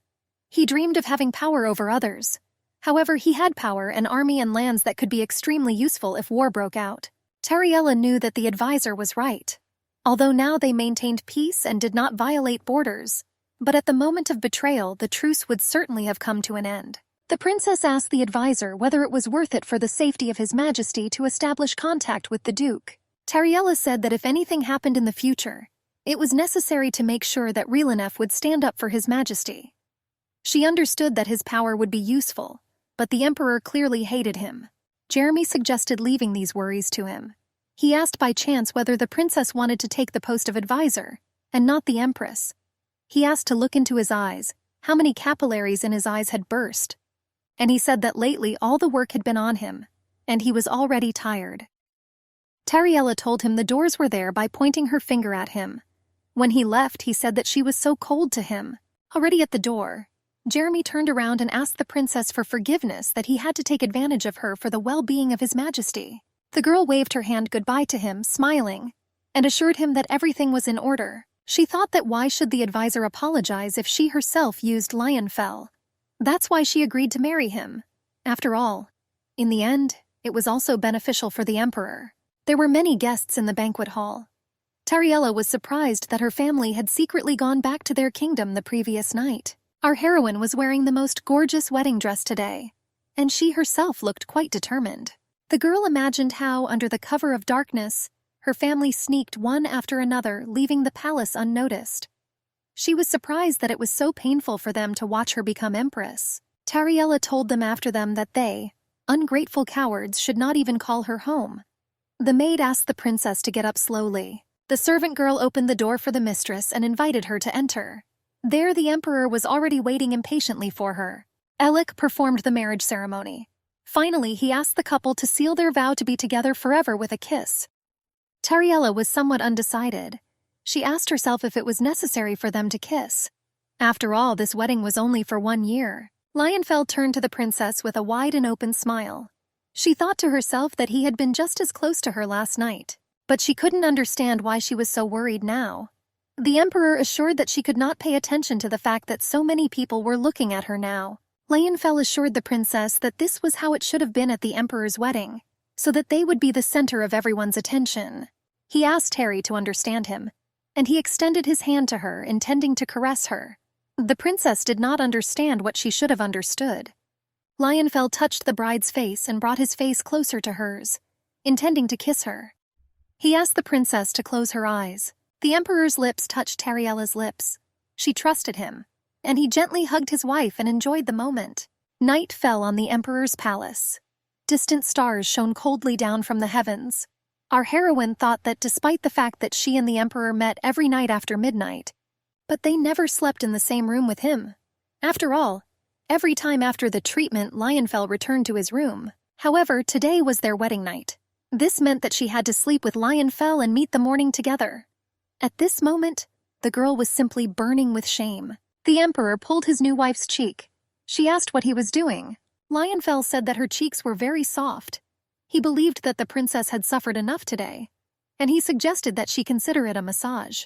The girl tried to hold her husband's hands, but he said that there was no way she could tear them off. The emperor said that it seemed to him as if her hands were stuck to his hands. The girl asked why he got it. The husband lightly pushed the girl onto her back on the bed. Lionfell was surprised that the princess did not ask him to undress today. But then he corrected himself that she had already become an empress today. The girl said that his hair had not turned white yet. But then the clock began to strike midnight. Their sounds were heard throughout the room. With the last blow, the hair on the emperor's head became snow white. He asked if he should have taken off his clothes now. Lionfell suggested that his wife direct her strength not to treatment, but to something else. She thought he was deviating a little from her plans. The emperor took his wife by the hand. He said that he and she didn't know what the reaction would be when she touched him where she had never touched him before. The morning sun shone through the window, obsessively awakening the newlyweds. The sleepy girl complained that someone was messing around. She opened her eyes and was surprised to see Lionfell sleeping nearby. She asked herself why he was here. The emperor was still sleeping quietly and soundly. Tariella began to remember last night. She remembered how her husband said that they did not know what his reaction would be if they touched his body in new places. Our heroine tried to force herself to remember, but she couldn't. She understood where everything was going yesterday, but did not know what happened after and how it all happened. Tariella didn't remember at all who put her to bed. She still couldn't figure out who was doing this. After all, Lionfell was sleeping right in front of her. But then someone squeaked. Having lowered her eyes, the girl saw the light hamster Mai, who was literally glowing with rays. Tariella remembered that Moo's cage was in her bedroom, and she couldn't understand how the hamster ended up here. The girl held the tiny creature in her palm and gently touched its fur. Our heroine told the rodent that she was smart for finding her. She jokingly suggested that she was not a hamster at all. The creature replied that she guessed right, suggesting that she felt energy. Tariella was scared that the rodent answered her, and he asked why the girl was surprised, and she reminded her that she had just asked her. The heroine, trying to calm herself down, having found a logical answer, suggested that she was simply still sleeping, and she began to pinch herself on the cheeks to wake up. Moo said that yesterday she had to put the girl to sleep. The creature said that by doing so she broke her promise not to interfere in human affairs, but then she believed that it was necessary to protect her from that harsh guy. The girl was surprised how the hamster could talk. She asked who or what it was. Mu said that there was a reason for the girl's powers, the reason why all people on this earth lived and breathed. The animal said that the creator of this life and the cause of all destruction was Simula. The hamster asked if that was what people called her. Our heroine's eyes became even wider from what she heard. Simela did not create humanity, but she loved people so much that she wanted to be a parent for them. Therefore, she created the tree, which became the power of this land. The girl realized that Mu was the goddess Simula. The rodent said that Tariella received her power and now felt it. She asked how long ago this happened to her. The hamster said that the girl was quite reasonable. She admitted that at first she underestimated her, considering her stupider than Elich, but then changed her mind. The rodent explained that she took the form of a hamster, so that not much interest would be shown in her. The creature said that if she had appeared in a different form, people would then have fought wars for the right to possess her, although this was impossible in principle. The rodent said that it was very good that Tariella noticed her and took her in, wanting to take care of her, and she said that she needed a body that could withstand her strength. But no one coped. Tariella looked at her sleeping husband with the hope that he would not wake up from the noise, and I was surprised that he was so tired. The hamster assured that there was no need to worry, because the emperor had been put to sleep. The girl said that she understood that a talking hamster was something incredible, but she asked to prove to her that she was really Samala. The rodent waved its paws, and he said that it was impossible to come up with a better proof. She said that only the goddess of life could create flowers from thin air. At that same moment, various flowers began to fall on the bed. It was very beautiful. The hamster told Tariella that she could enjoy it as much as she wanted, and she assured that it was difficult to find such beautiful flowers in this world. The girl thought that the deity was simply crazy. The girl asked Mew if she felt better. The hamster took a breath, exhaling noisily, and she admitted that she had not chatted like this with anyone for a long time. Apologies for getting a little carried away. Our heroine decided for herself that she would continue to call the creature Mu. She asked what she was doing here. After all, she remembered that she left the animal in a cage in her room. The rodent replied that she had come to say hello before going to the main temple. She said that sleeping in the cage gave her back pain, but it was soft here, and she slept well here that night. The girl thought that if Mu was really a mula, then it was only natural that she would want to go to the priests in the temple and not to her. Hamster assured her that there was nothing to worry about. She said that she had heard that the princess was going back, and she reported that she felt that she was afraid of loneliness most of all. And she assured that now all her nights would be illuminated by all the stars of the world. The hamster raised her ear and said that she heard someone's steps. She ordered to wake up the emperor. The rodent was already running away, and the girl asked her to wait because she wanted to ask her something else. The creature replied that people want the gods to love their creatures unconditionally. However, the gods are always close to people every second.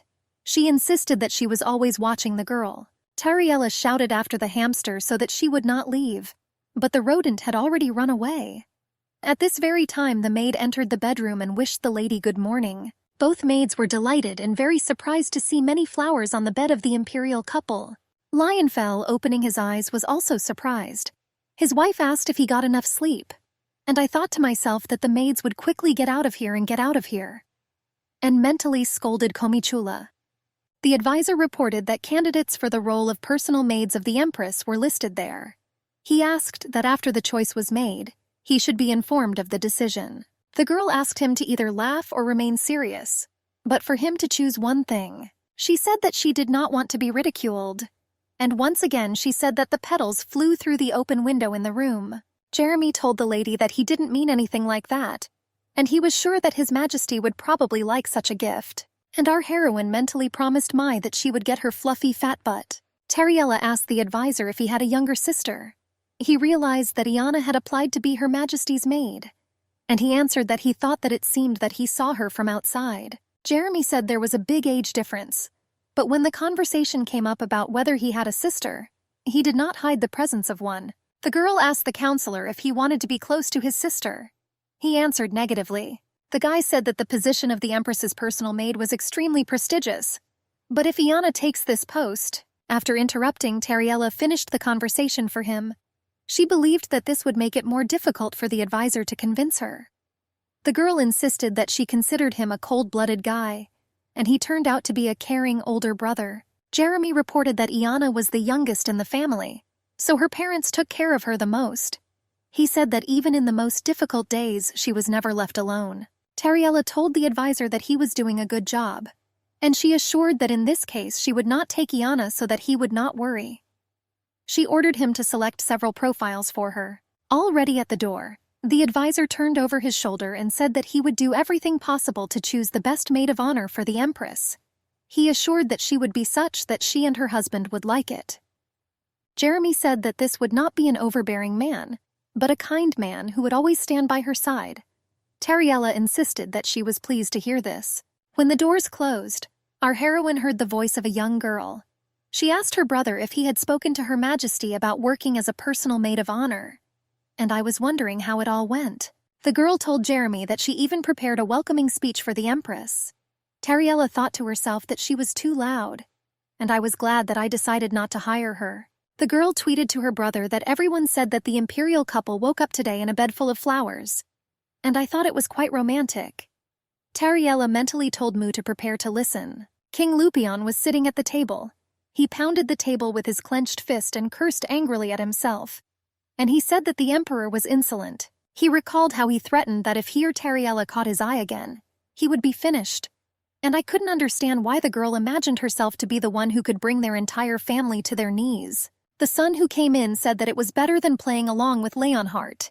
He saw no reason for them to fear him if the Tree of Life was no longer in his control. The father asked if his son wanted to end the Continental Peace Agreement and start a war. The guy assured that several kingdoms had already heard about concerns at the top.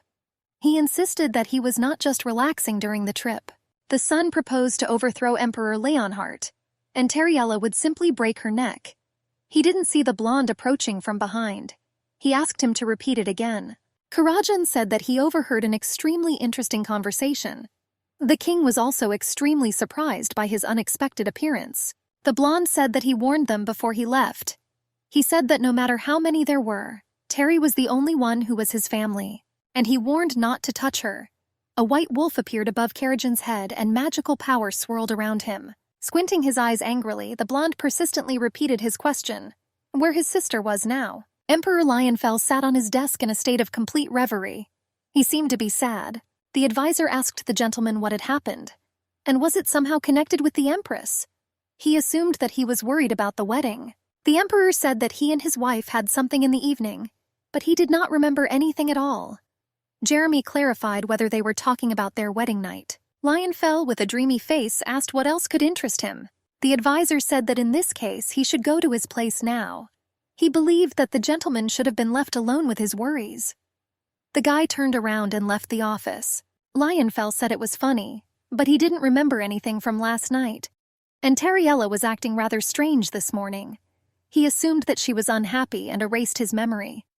The emperor sadly wondered if he had really been so bad in bed yesterday, that his wife had simply erased his memory with her magical powers. Meanwhile, Tariella admired the hamster cage.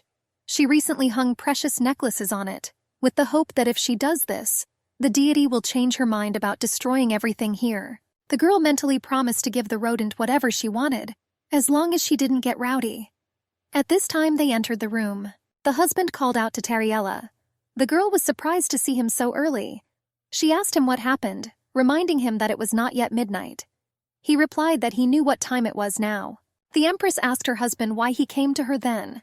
Lionfell asked if he couldn't just come to her without any special business. He reminded them that they were now married, and for this reason he asked to address him on a first-name basis. After all, I thought it would be better this way. The man said that his wife knew his name, but the girl assured that she, as the Empress, could not simply call him by name. He assured that this is exactly what she should do.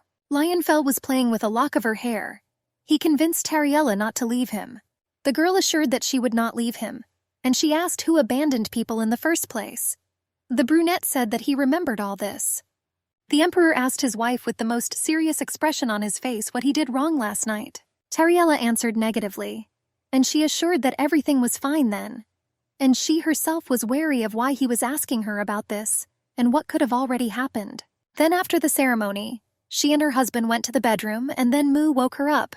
Lionfell summed up that everything was fine.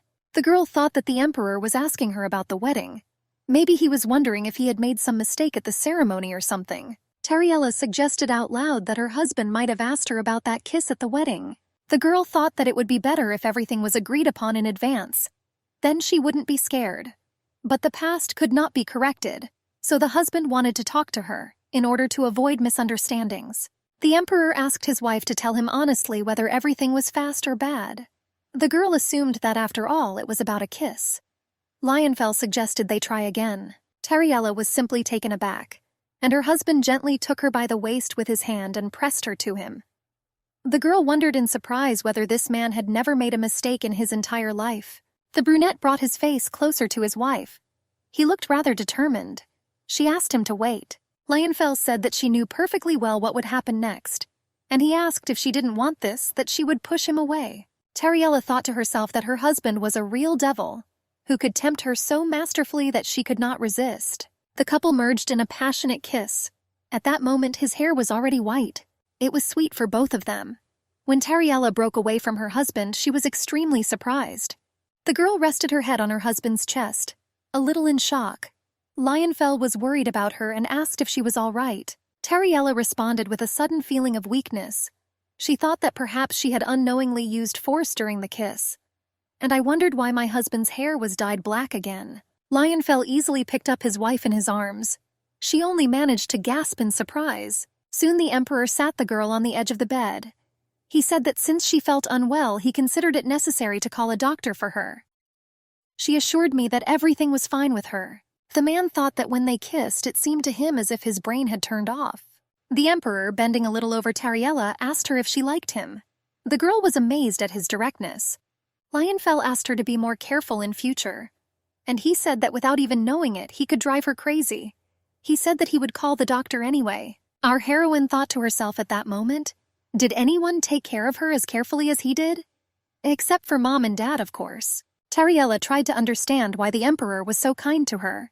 She asked her husband why he kissed her. Lionfell, pleased with himself, replied that it was all because he liked her. He asked her a counter-question why she responded to his caresses. Our heroine tried to understand what was happening. She couldn't understand herself at all. The husband mockingly suggested that nothing had come to her mind to answer him. When leaving, he said that he would wait for an answer while the doctor examined her. Closing the doors behind him, he asked her to rest for now. The emperor, closing the doors, sat down and covered his face with his hands. He couldn't believe that he had just hugged Tariella around the waist with these arms. The aroma of the girl, the heat of her body trembling, breathing even a quiet, uncontrollable cry. He wanted to absorb and preserve all these sensations. He was brought out of his trance by Jeremy's call. The advisor asked why the gentleman was looking at him like he wanted to kill him on the spot. The emperor said that he was smart, but clearly lacked observation.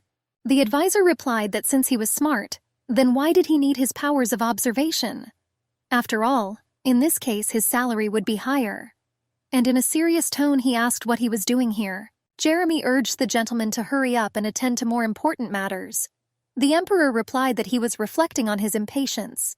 The advisor asked why there was such a satisfied face. The assistant assumed that Lionfell was still worried about his wedding night.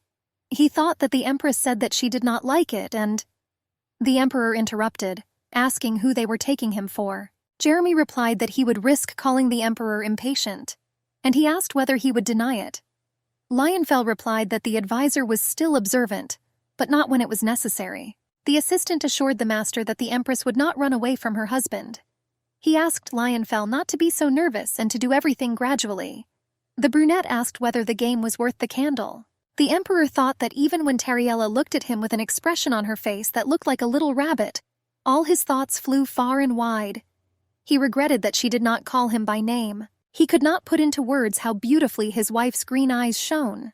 And I mentally imagined how the wind touched her hair the color of cotton candy, and it seemed that petals would spin in the air. Lionfell was surprised how such fragile legs and arms could move, and it was even more incomprehensible how the girl could run so quickly.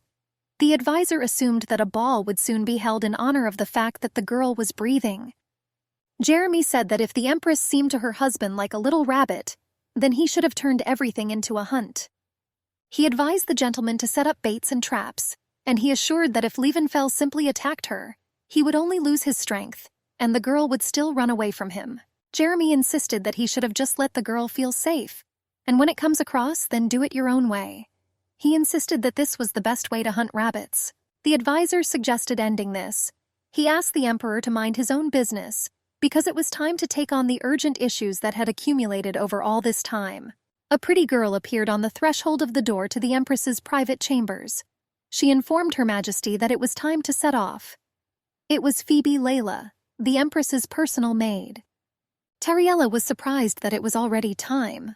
The blonde reported that His Majesty the Emperor was already waiting for his wife outside. Phoebe opened the doors wider. The empress looked back at the empty cage. She mentally reproached Miu for promising to be there soon and still not yet returning. 4 horses pulled a carriage along a forest road. The weather was clear and the sun generously warmed the earth. Our heroine looked out the cabin window. She thought that when she returned, she should be aware of what Samula liked from the books that Phoebe had recently brought her. The girl decided that if she decorated the cage the way Samula liked, it could touch her.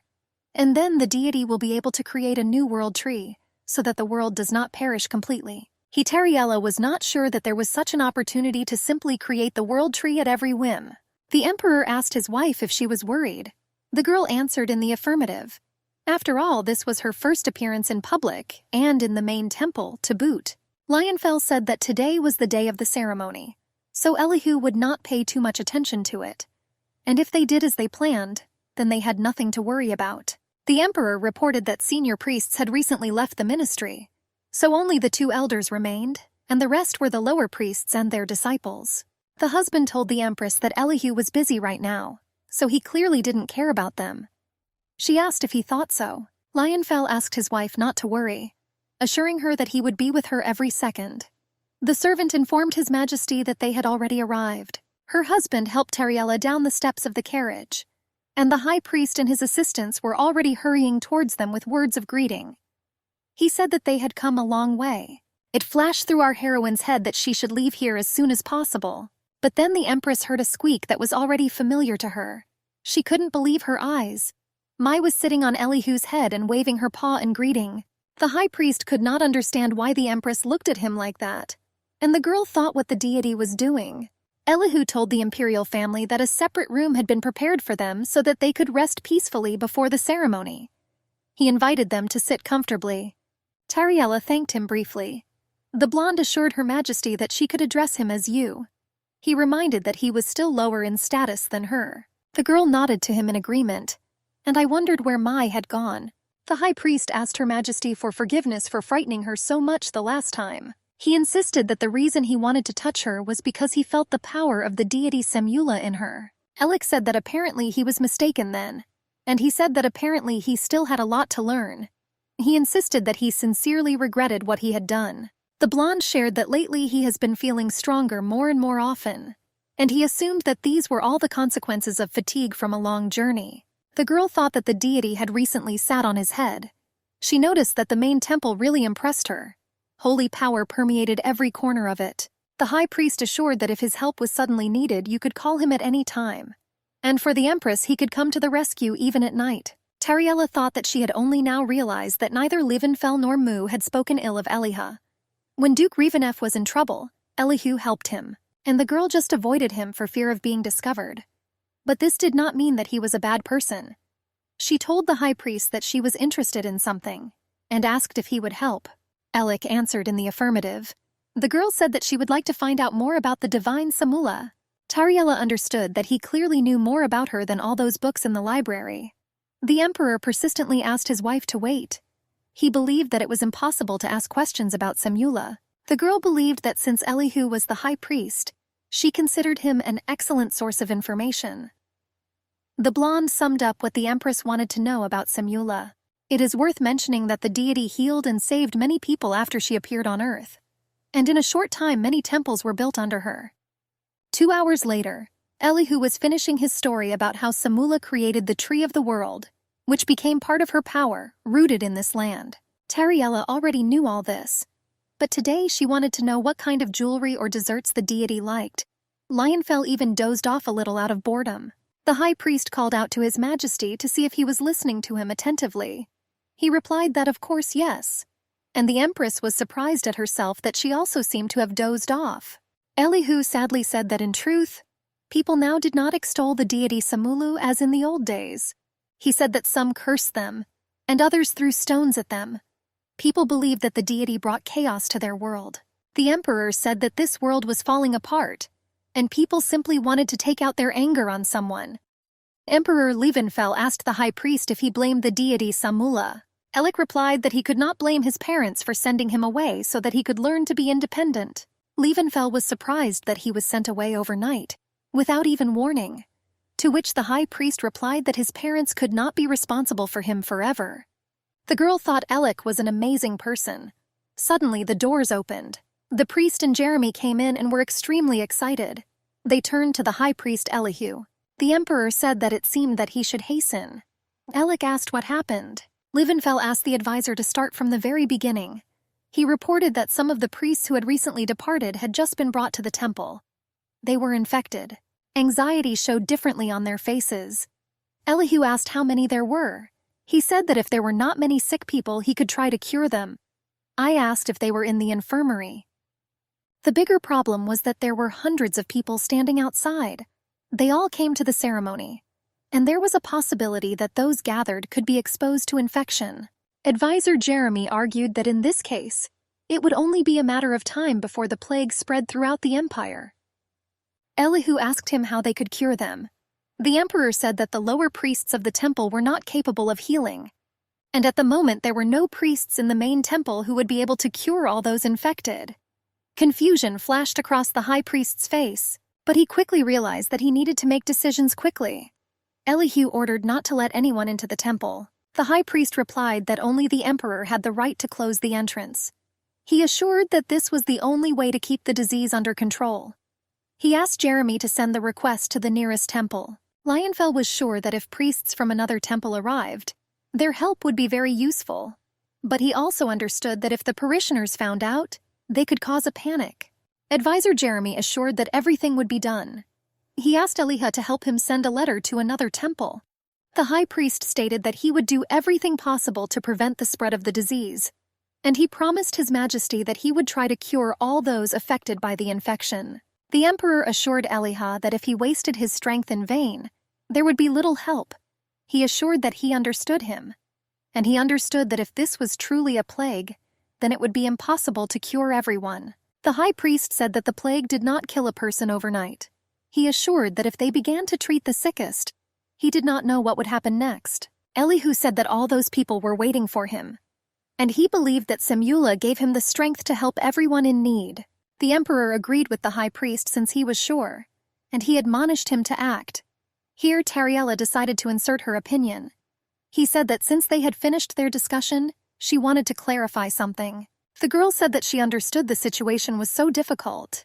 She insisted that she really needed to know. Tariella reported that Elihu had a hamster sitting on his head some time ago. She asked if any of them had seen him. The girl assured that she was asking them in all seriousness. The men looked at the empress as if she were crazy, and then the girl began to make excuses, that the rodent often hung around her so she took care of him. But she didn't know where he was now. Lievenfell said that this was the first time his wife had found herself in such a situation, and was clearly scared, and he believed that it would be better for the girl to rest. The emperor said that if Tariella noticed any symptoms of the plague, he would personally appoint the best doctor for her. He asked her to tell him immediately if anything bothered her. The girl realized that she did not look very good, but that little hamster could solve all the problems now. The emperor assured his wife that she had nothing to worry about. He said that he would come soon and asked her to stay here. Tariella realized that her husband thought that she was delirious and out of her mind. Lievenfell hugged his wife tightly and pressed his whole body against her. This was quite unexpected for the girl.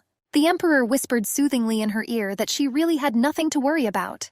The girl told her husband to go and fulfill his duties as emperor. Jerem looked over his shoulder, urging His Majesty to hurry up. He said that he understood everything, but they should have left already. In parting, Tariella asked the advisor to check the place where the senior priests became infected. He asked her again in surprise. The girl said that the senior priests were people who possessed powerful holy powers. That's why they were prescribed to treat the infected. And it was strange that in principle they could become infected. Tariella said that even if only young priests remained in the temple, They could not help but know about the symptoms of the plague. And she said that she was worried that there were so many sick people. The Empress believed that it was no coincidence that today was the day when many came to the ceremony, and then so many infectious patients arrived. The advisor addressed Her Highness. The girl asked Jeremy to think about those who were not in the temple. She asked him to think bigger, and if he wanted to help, he had to think ahead. Tariella asked not to miss the place where senior priests could catch a contagious disease. She was sure there was something there. Jeremy insisted that he understood everything, and our heroine thought that she now needed Mew to figure everything out. And the girl just thought where she was when she immediately heard her characteristic squeak. The hamster sat on the table and stuffed sweet pastries into her cheek pouches for her pleasure, and she looked pleased. The girl attacked the deity where she was. Mai answered in a very childish way that she was running here and there. The rodent said that he heard that Tariella allegedly had a new maid of honor, and that her name was Phoebe Layla. The girl was surprised that Mew looked into the bedroom. The hamster replied that in addition she had brought some jewelry from her house, and she laid out the entire contents of her cheek pouches on the table. The girl thought it was those jewels. Mew said that it was very good that that girl became her maid of honor. As fate would have it, she was the one who should have received the powers, but something went wrong, and it was worth keeping her close. Tariella asked what the deity was talking about now, and she asked if she knew what was happening in the main temple, that the plague had entered there. Mai swore that the seed was not tasty at all. The Empress was surprised that she did not listen to her at all, and she reproached the hamster that now was not the time to discuss the taste of the sunflower seed. She reported that the senior priests themselves had become infected somewhere, and that is why they returned back. Tariella was worried that the disease might already have spread throughout the main temple. Mew said that it was not at all necessary to repeat it twice, and she ate cookies from a large dish. The girl asked the deity if she was in her right mind. The rodent answered with her mouth full that the gods could not interfere in human destinies. She said that if she helped the sick here, it would be unfair, in relation to those who have already suffered from the plague. Mew insisted that there was nothing she could do, and that if she had the opportunity to intervene, people would not kill each other and would not rob. Tariella asked if she remembered where she was now. The hamster asked the girl to stop and not spoil her appetite. The Empress recalled that they were now in the main temple. The girl told the rodent that the plague was spreading in the temple where they served her, the goddess Samula. And if the parishioners find out all this, they will turn away from her and destroy this temple. Tariella said that in general there are not many temples left. Mew shouted that when she was building the main temple, she even found an oracle to find the place with the most jewelry. The girl was surprised that the deity was more worried about her jewelry than about the temple. Mew said that she should have told her earlier. She reproached that she found out about her poor children so late. The Empress said that she told her as soon as she saw her. Moreover, Mai was sitting and chewing a sunflower seed and a cookie. Komyak complained that how dare they treat her temple like that. Komyak said that she had no right to interfere in human relationships, and since she was present here in this form, she could not use her powers. Mew begged the girl, almost screaming, to help her protect her temple. She insisted that Tariella was her strength. The girl was surprised, but she quickly agreed almost without hesitation. The hamster deftly climbed onto her head and commanded, "Forward!" Tariella said that she knew little, so it was unlikely that she would be of any use. She said that she did not know how to use her powers at all. Mew asked the girl what she was doing with her powers. Tariella asked the hamster to think that if the Empress suddenly became infected with the plague, then chaos would begin in the country. The rodent said that the girl had her strength, and because of this she could not become infected. Our heroine did not know this and was very happy about this news about her abilities. Tariella thought that it was not so easy to get lessons from the deity in using her own powers. Mew assured that she would tell her exactly how she should use her powers. The deity assured that Elliot could not cope with this problem alone. The girl was horrified, which was visible in her wide eyes. Mew told the girl not to expect anyone to help her. She insisted that no one was simply able to do it, and if it does not start to act, then there will be many deaths, and Elihu will die because of such matters. Tariella asked if it was true. She asked that if she took action, would she really be able to help save people? Mew said that this would most likely happen. She assured that actions will always give results. Therefore, the girl's decisions had weight, but she said that even she could not know their consequences in advance. The girl realized that even if she intervened, Elihu would still die and there would be many victims. She thought that if the future definitely changed, she would take action without hesitation. She thought that the moment she appeared before people in a new light, the truth about her holiness would quickly spread, and the continent, which had been waiting for the saint for decades, will shake up. And then a struggle could begin between those who would use her and those who would thirst for her blood. She understood that if she was unlucky, she would die, and no one would be held responsible for it. The girl understood that if she did not do anything, then many people would probably die. Tariella understood that then her whole life would turn into torment, because she would have to hide her powers. And then life will turn into survival. And besides, if Elihu dies, then Lionfell and Jeremy, who have no powers, will also die. And if the Emperor dies, she will lose her power. The girl told Mu that she understood everything. The hamster told the Empress that she shouldn't have been afraid of something like that. And she promised to give her all the relics that she herself had hidden. The girl was surprised that this was all. And she said, that it was complete theft. I was surprised how she could talk like that. The rodent said that she told her the future and how to use her powers, and also promised her relics. And I thought that this should motivate the girl very well. Mu said that she hid the relics in order to present them with pomp, and she assured the Empress not to expect anything more. Our heroine quickly ran along the corridor. She thought that if these were relics imbued with Samala's power, then they could slow down the disaster. Tariella told herself that if in the future she was left without money, she would sell the relics and buy herself her own estate somewhere in a picturesque place. The girl went out onto the balcony, and in the central hall of the main temple, terrible things happened. A woman begged Elika to help her dying husband. Another asked to kill him like all the other infected so that everyone would not die. Someone demanded that he be released, assuring that he was healthy and in perfect order. Mu and the Empress saw all this horror. The rodent's usually cheerful eyes filled with tears. Tariella watched as the woman, with a defeated look on her face, asked the high priest to start with them. Elihu used force on a seriously ill, bedridden patient. Another lady asked him to help save her child.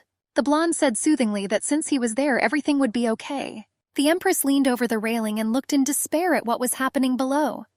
She never thought it was possible to get so sick in a matter of seconds. She saw with horror that people were dying.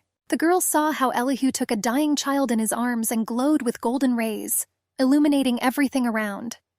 And I thought that if virtue were a person, then it would look exactly like this. It was obvious that he was not at all afraid of death. Tariella tried to calm down the fluttering of her heart, which was ready to jump out of her chest.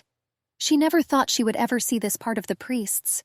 Some begged to call the priests, others demanded to be released. Mu sat nearby. The girl suddenly felt the heat and became incredibly hot.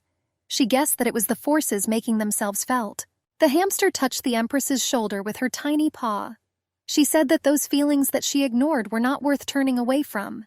She insisted that everything was fine and that she should be trusted. Mu ordered the girl to throw out the forces that were burning her from the inside, and at that moment the entire huge hall, full of plague patients, was illuminated with golden rays.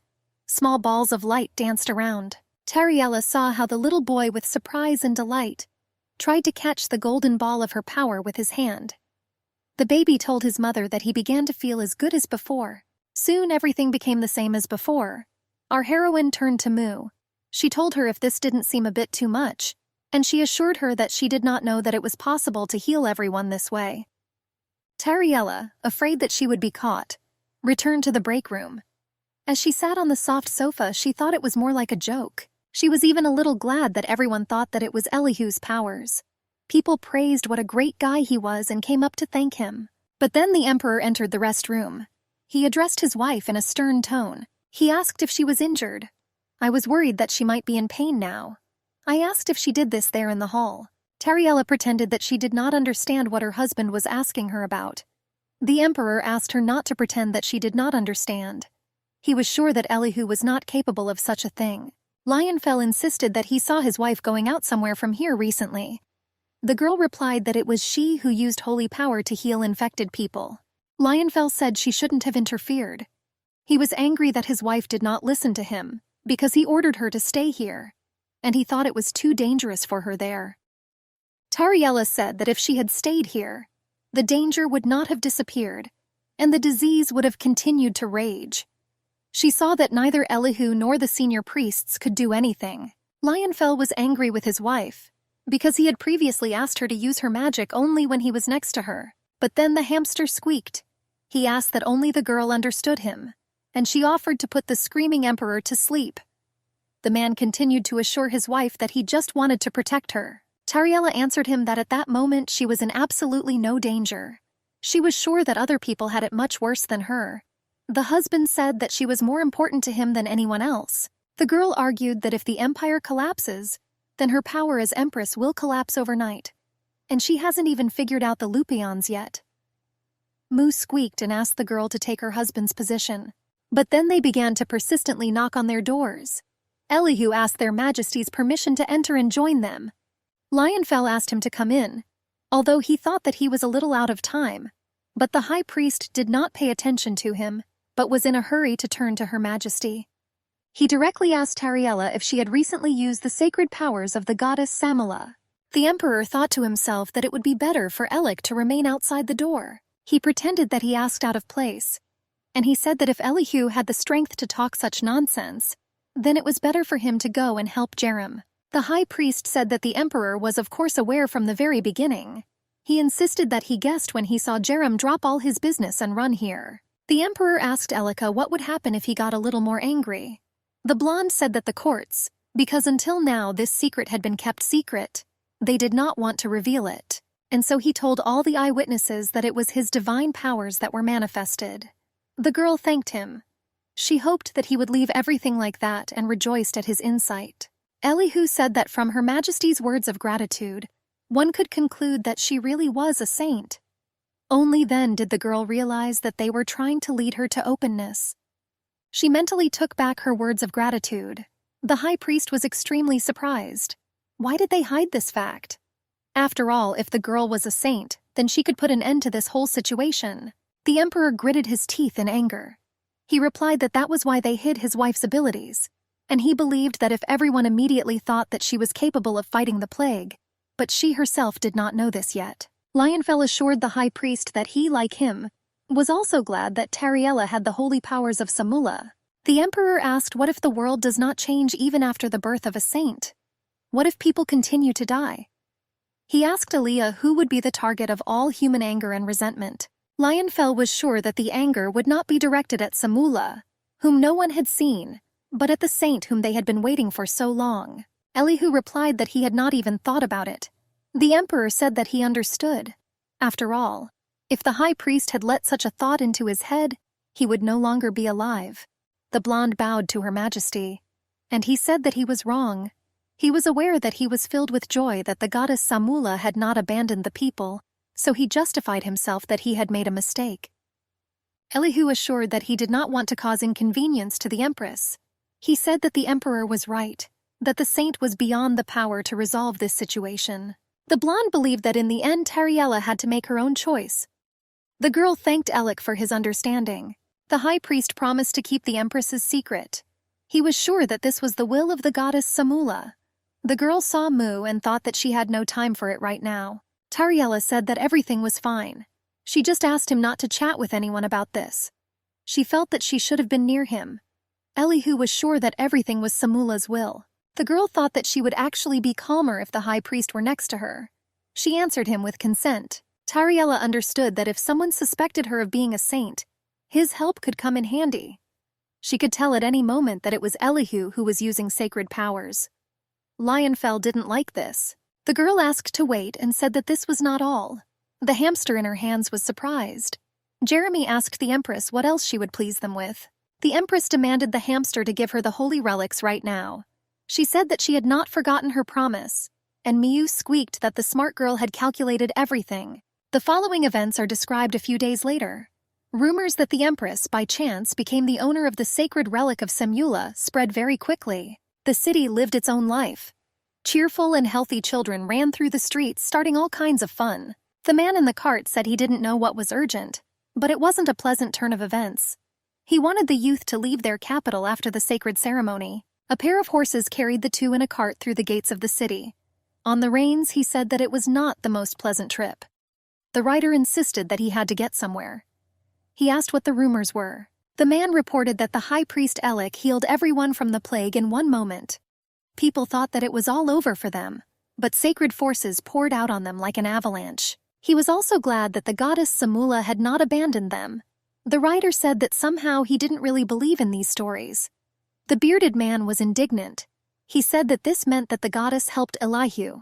He said in secret that it was rumored that the saint from the prophecy could allegedly appear.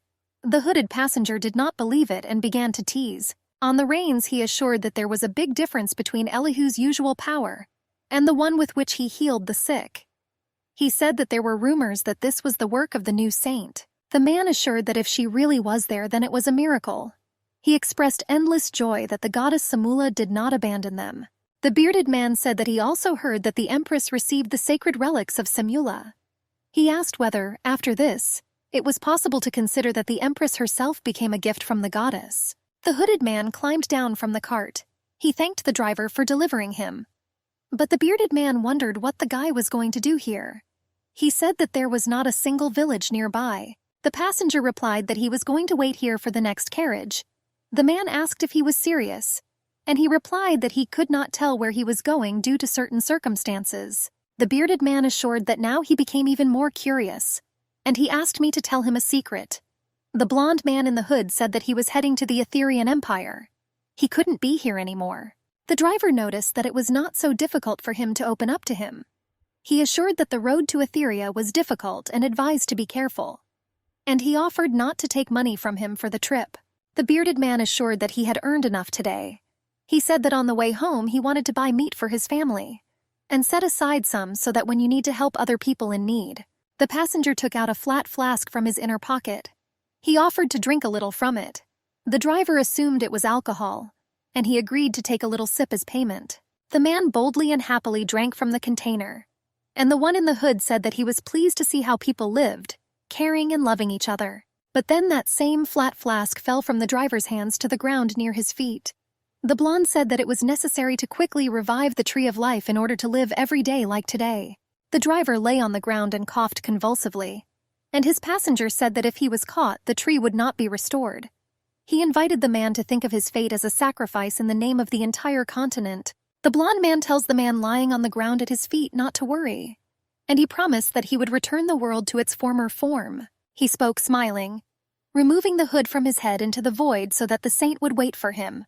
Advisor Jeremy said that he did everything as the Empress ordered him, and he reported that, based on the results of an examination of the priests of the main temple, it was confirmed that the infected blood of the victims of the Ferdiac experiment was mixed with the water that the senior priests drank. It was known that if a person was allowed to drink the infected blood of victims, there was a high chance of the plague manifesting and spreading. The point was that the human body could not absorb the essence of the tree of life, and since they were dealing with the magic of a corrupted tree, it was difficult for even experienced priests to control. Jeremy reported that this is why the priests most likely failed to cope with the infection.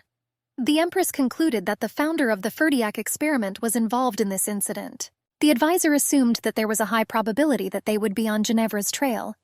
Tariella thought that it was known that the power of the Tree of Life was often abused, and she worried about Mu. Jeremy said that it turned out that the young priests were not the ones who allowed the older priests into the temple. The advisor claimed that he did not tell anyone anything. However, I thought that the Empress understood that they could not hide it for long. The girl replied that if someone knew something, then she would be in the know. Tariella asked him if there was anyone who did not know about the ceremony, or that Elihu was the high priest. Jeremy replied that there probably weren't any, and I wondered why there was such a question. The girl argued that if the disease were the goal in itself, then the attacker would certainly have waited for Elihu to be absent from the temple.